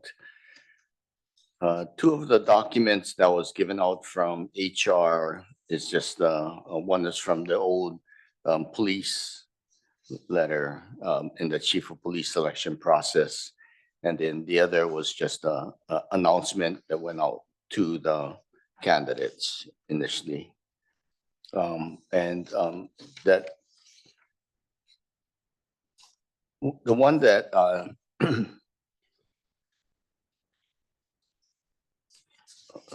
well, I'm sorry, it didn't go out to the candidates.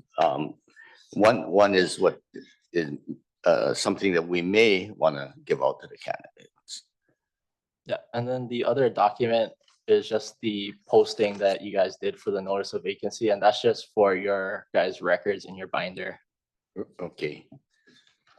And the other fire chief hiring process developed by Corp Counsel Cameron gives us kind of a guideline of how we can move to decide on what process we're going to be using and how we're going to be conducting the recruitment or the selection, sorry. Okay, so thank you, Summer and Stacy, for coming again. At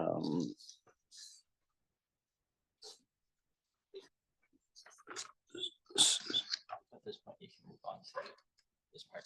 Yeah, so we can get an update from HR. Thank you. Hi, good morning. Summer Tokihiro, Director of Human Resources. So based on the commission's direction at the last meeting, we did send the notice to the applicants that did not meet the qualifications, notifying them that their application would not be forwarded to the commission for consideration. For those that met the minimum qualifications, on June 17th, we sent the letter requesting the verification documentation regarding residency. That the closing deadline to submit those documents was last night at 11:59 p.m. So we haven't had the opportunity to screen all of those documents. So I'm not able to give you a final number of qualified applicants at this point. Okay, thank you. Okay, so so at this time, we don't know how many qualified applicants we have, but we do know the maximum possible is 13, right? Okay, so with that being said, we have on I guess tomorrow or the 26th, which is tomorrow, you're gonna be sending out the letters to the applicants saying who had met the minimum qualifications and who did not. Yeah, correct. After we've had the opportunity to screen all the residency documents, we'll make the final determination and then send those notices. Okay, then at that time, we'll know exactly how many applicants we'll have. But while this is going on, we can move on to the screening and the selection process of who we're gonna interview. I guess, and based on how many candidates we have, but we can decide now today on how many applicants we would like to interview. And if we have less than that amount, then we just interview all. But if we have more, then we would have to narrow the pool using one of these criteria. And so there are 3 criterias or decisions models that we can use. Sorry, Chair, before you continue, can I just clarify one thing? When we sent the notice to the applicants that did not meet the minimum qualifications or had an incomplete application. We received inquiries back acknowledging receipt of our notice that their application was incomplete and asking if they could submit additional information. We have not responded to those inquiries. The commission did vote in an open session to state that if someone didn't meet the qualifications at the time that their application was submitted, that their application was not to be considered. But I just wanted to confirm that with the commission. And then we drafted a proposed response to those inquiries that we got, just so that we can close that matter. Okay, so is that something we have to go into executive session to talk about because it's illegal? No, as long as you don't have a legal question or if it's not gonna involve anyone's legitimate privacy interest. So as Summer said, you guys already voted at a prior meeting to just cut it off, that if they didn't meet the minimum requirements, you guys weren't gonna Okay. accept it. So unless you're gonna change your decision on that, which would be not advisable for fairness, Okay, at this point, it would just be okaying the letter that they drafted. And then okay. So. darken into seven. So what I understood is that because we already, as a commission, made a decision to not allow anybody who did not meet the minimum qualifications, we should just stay by that rule and not make any changes to now allow people to make, Yeah, I think in the interest of fairness, okay, that would be the proper Okay. procedure. So it would just be whether or not you're okay with the letter that HR has drafted. You provided the sample. So you folks are all provided with the sample letter, but it was just gonna be a simple response from HR. Thank you for your email regarding your application for the position of fire chief. After careful consideration, the determination regarding your application remains unchanged and the matter is considered closed. In the interest of fairness to all applicants and to maintain the integrity of the recruitment process, it would not be appropriate to allow an applicant to provide additional information after the application closing deadline has passed. We appreciate your interest in employment with the County of Hawaii.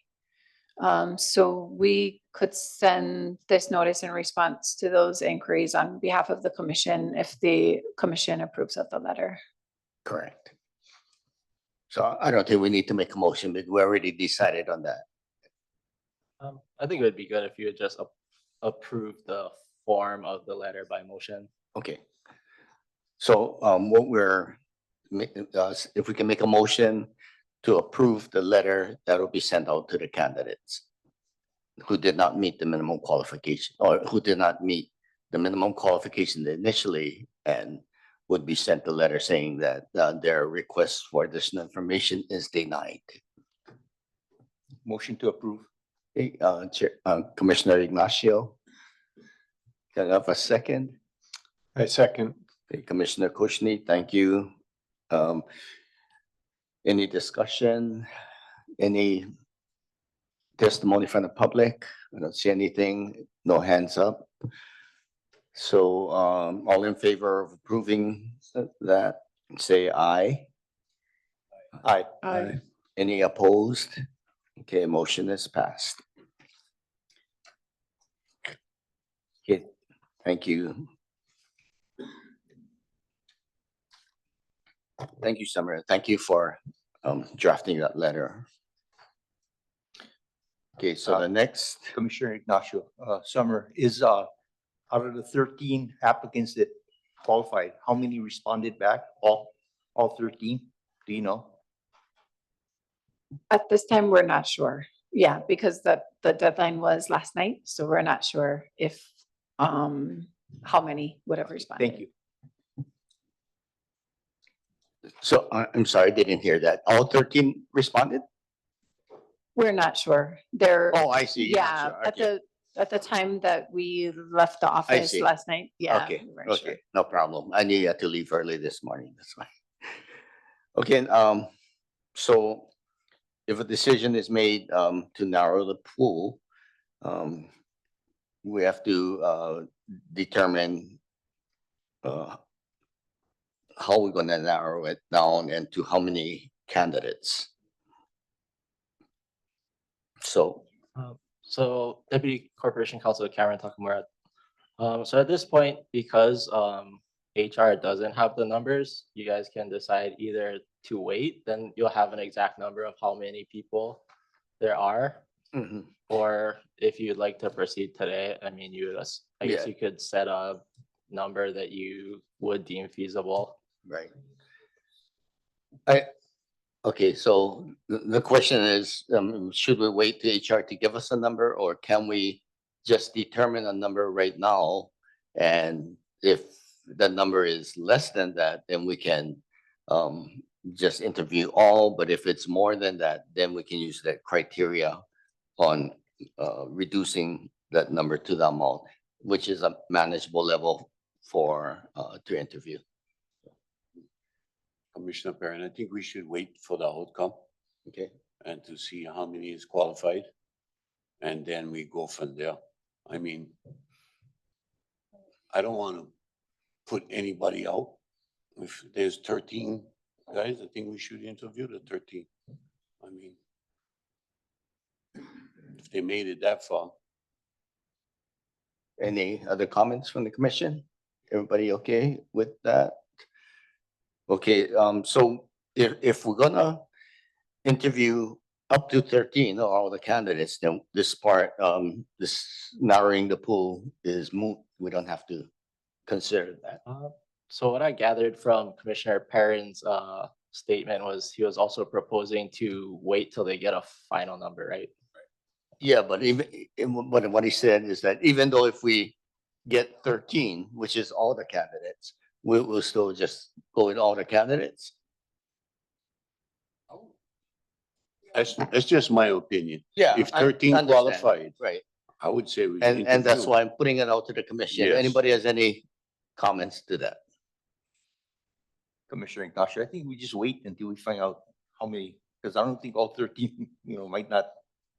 Yeah, respond or, yeah. so we can, Let's wait, yeah.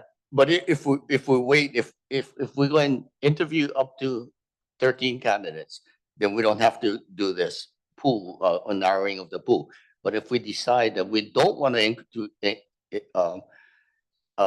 interview up to 13 candidates, I mean, we can still say if we have 13 and we only want to interview 10, then we can use this method. And that way we don't have to prolong it at the next meeting and now decide, okay, now we use this pool to narrow the field down. Either way, I mean, I'm okay. It's gonna just prolong the process. So it's up the commission, like, Commissioner Perrin said he's okay with doing 13. Anybody else has any? So the pros and cons, of course, the pros is that you can make sure, I mean, everybody who made it this far, made the cut this far, is gonna be given an opportunity to come in, and we're gonna see all the candidates, because if we narrow it down and then, maybe that one or two candidates might be the candidates that would be the best candidates. So that is the pros. The cons to that is we interviewing 13 or all the candidates, so it's gonna take a little bit more time, based on, how many questions and stuff, which we're gonna talk about, but as far as personally, I'm good either way. I'm good either way. I can see pros to both sides, and I agree with Commissioner Perrin that, yeah, if they made it this far, and we should hear what they have to say. They might not do good on one of these narrowing of the pool, maybe the test or whatever, but they might have other things that they can bring to the table. So any other comments from the commission? Kushni? With this, if we interview all the candidates, I'm assuming that we would narrow it, we would get their resumes, do the interview of all the candidates, and then we would narrow it down to say 3 or 5 and do final interviews for our final, or would this just be Yeah, a that's- one shot through? That's a process that we're gonna be deciding on. Yeah, yeah.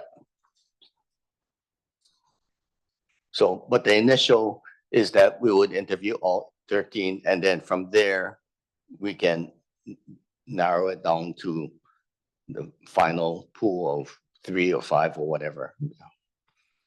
So Commissioner Ibarra, what I can see here from the sample of the police department's one, they had 11 that they interviewed, yeah.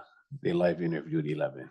Yes. And they held it on 2 separate days, which makes sense, obviously. And that's just adding 2 more to the, 2 more people to what they did. So I think, yeah, 13 would be, I mean, if we had to do all 13, we'll find that out after they get their responses. Thank you. Okay, so is everybody in agreement? Yes, so if we want to go with that, then we need to make a motion on that we're gonna be interviewing all of the candidates that meets the minimum qualifications. And we can say all because we only have at the maximum of 13 anyway. Right? Okay, so if somebody can just make that motion, then we can proceed. Commissioner Perrin, I make the motion to interview all candidates that makes the requirements. Okay, good. Do we have a second? Second. Thank you, Commissioner Rollin. Okay, any discussion? If not, I don't see anybody from the public here. I don't see any hands on Zoom. So we can vote on it. All in favor of interviewing all of the candidates after the letter has been sent out and returned? Say aye. Aye. Aye. Any opposed? Okay, motion is passed. So all of the, whatever candidates that we have, up to 13, I guess we can see, probably will be at the next meeting. Yeah, so at the next meeting, will we, okay, getting ahead of myself. So we're gonna, next item on this, so that part of narrowing the pool is moot. We don't have to do that. The next item is number 2, interview. So the questions, format, and scoring. Deputy Corporation Counsel Cameron Takamura. So at this point, at the last meeting, the commission voted to delegate the interview question drafting to Chair Kosaki, myself, and HR. So that part is already completed. So at this point, you guys are still need to determine what the exact process for the interviews is going to be. Because we don't know the exact number of candidates, some of the logistics are going to have to be done later, like how much, well, for how much time, it depends on the finalization of the interview questions, and then how many days it'll take, and those logistics are all going to be determined by how many are left after the state residency screening. But you guys can still do the general outline of the interview, the format, and then evaluation criteria. Okay, thank you. So, yeah, that one first action is taken care of. Second action or decision is determine who will conduct the interviews. So is the full commission sitting as a panel or a permitted interaction group? And I think the whole commission should be sitting on the panel. And just as a caveat, so if you did use a permitted interaction group under the Sunshine Law, it would take at least 3 meetings because there's a process that has to be followed. Because one meeting, you have to identify who the members are going to be of the permitted interaction group, as well as what their functions are going to be. And then you can't review their actions until a separate meeting, at least 6 calendar days later. at that point, you can hear what they did, but you can't act on it. And then you'd have to wait to a third meeting to act on whatever they report back. So Yeah. if you did do a pig, it would take Yeah, at least 3 meetings. we're not gonna do that. So we're gonna just go with the entire full commission. One question I have is if we have members of the commission that are absent that day, as long as we have a quorum, is that considered the full commission? Yes. Okay. Unless you specifically want it to be everybody, which. No, could because create things come up and problems. yeah, if somebody is gone, we're gonna wait and might prolong this forever. So, Okay, so for that okay. decision, I would request that it also be done by motion. okay, so full commission. So do we have to make a motion on that? Yes. Okay, if somebody would make a motion to say that the interview panel conducting the interviews would be of the full commission as determined by a quorum.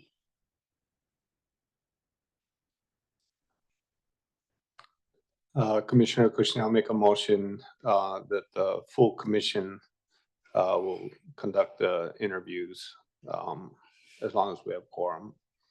Thank you, Commissioner Kushney. Commissioner Perrin is second. Thank you, Commissioner Perrin. In the discussion, I don't see anybody from the public and nobody on Zoom. So all in favor of having the full commission as the interview panel, say aye. Aye. Aye. Any opposed? Okay, motion is passed. The next decision is to establish the interview format. So who will ask the questions, the order of the candidates, time of each interview, number of rounds.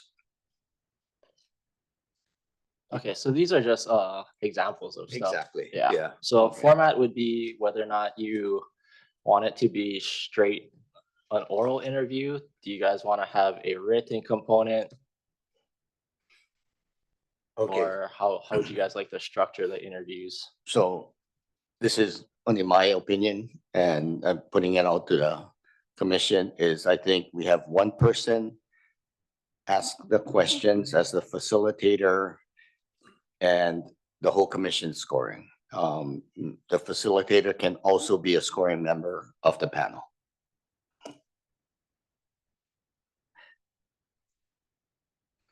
As far as the time for each interview, I think we can decide on that later. Yeah, that would probably depend on how many questions, right. interview questions. So, you know,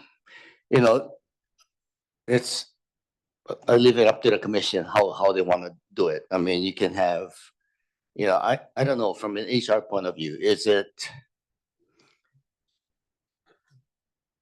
I mean, should one person be asking the questions or could multiple people ask questions? They can ask for clarification of their answers, but as far as presenting the question, the initial question to the candidates, should it be one person or? That's really up to the commission. As far as preference from an HR perspective, we just want to make sure every applicant is asked the same questions. But the way in which you do that, so for our other county interviews, sometimes there is just one member of the panel that asks all the questions. In other instances, the panel may rotate through the questions. Sometimes that just gets a little confusing and clunky procedurally, you know, if everyone's like, oh, am I next? Or, you know, whatever. So sometimes it may be easier to just have one person asking the questions. That's really whatever the commission's preference is.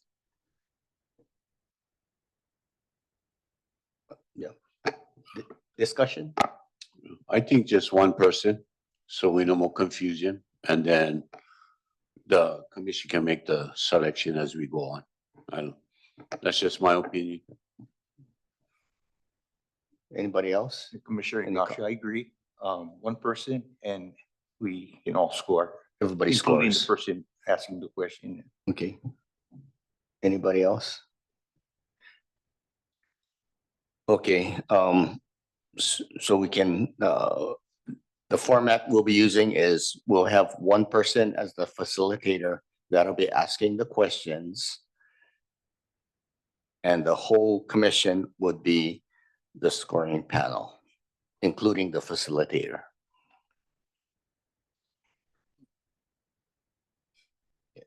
Okay, you guys can either vote on it now, or you guys can discuss the other parts and then we can lump it into one vote, or Yeah. however you guys want to structure it. So another thing that you guys should decide is how you guys want the actual interview format to be. Do you guys want just an oral interview? Do you guys want to have a written component to test their writing capabilities and their personal knowledge? So again, my opinion is just an oral interview is good. This candidate sitting in front of us, ask the questions and we score. I'm just gonna raise a concern from an HR perspective, because the interviews will occur in an open session. I'm concerned about preventing against kind of preference for applicants that would be interviewed later in the day. You know, if you're interviewing up to 13 people, the first person to be interviewed is at the greatest disadvantage. And in theory, candidate number 13 has the greatest advantage.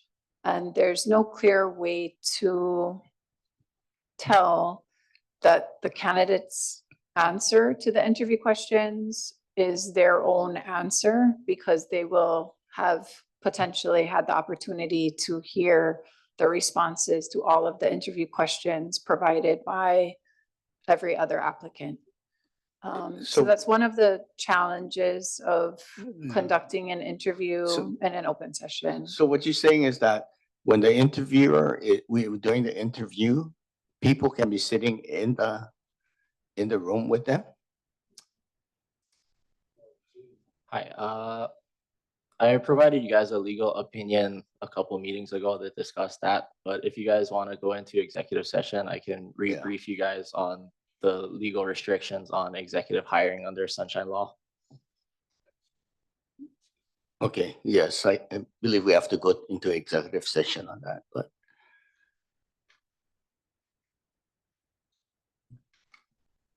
Okay, can somebody make a motion to go into executive session just to clarify that?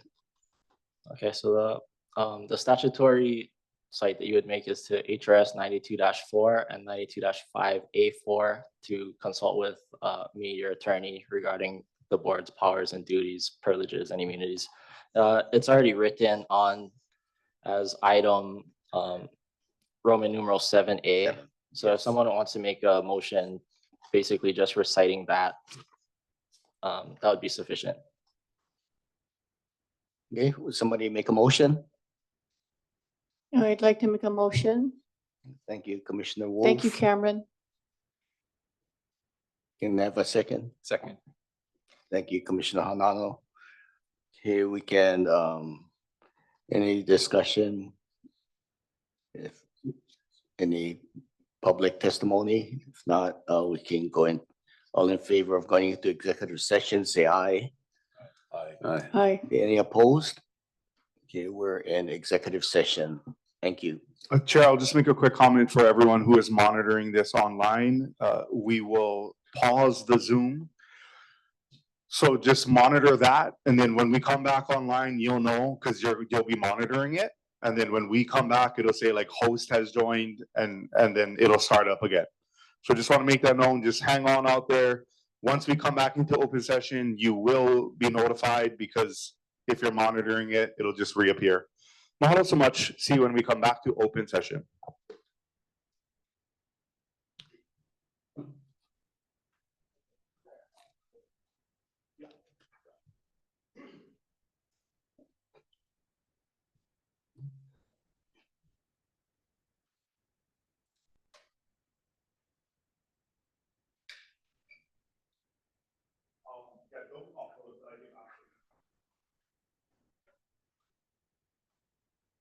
It's, there's people on the back.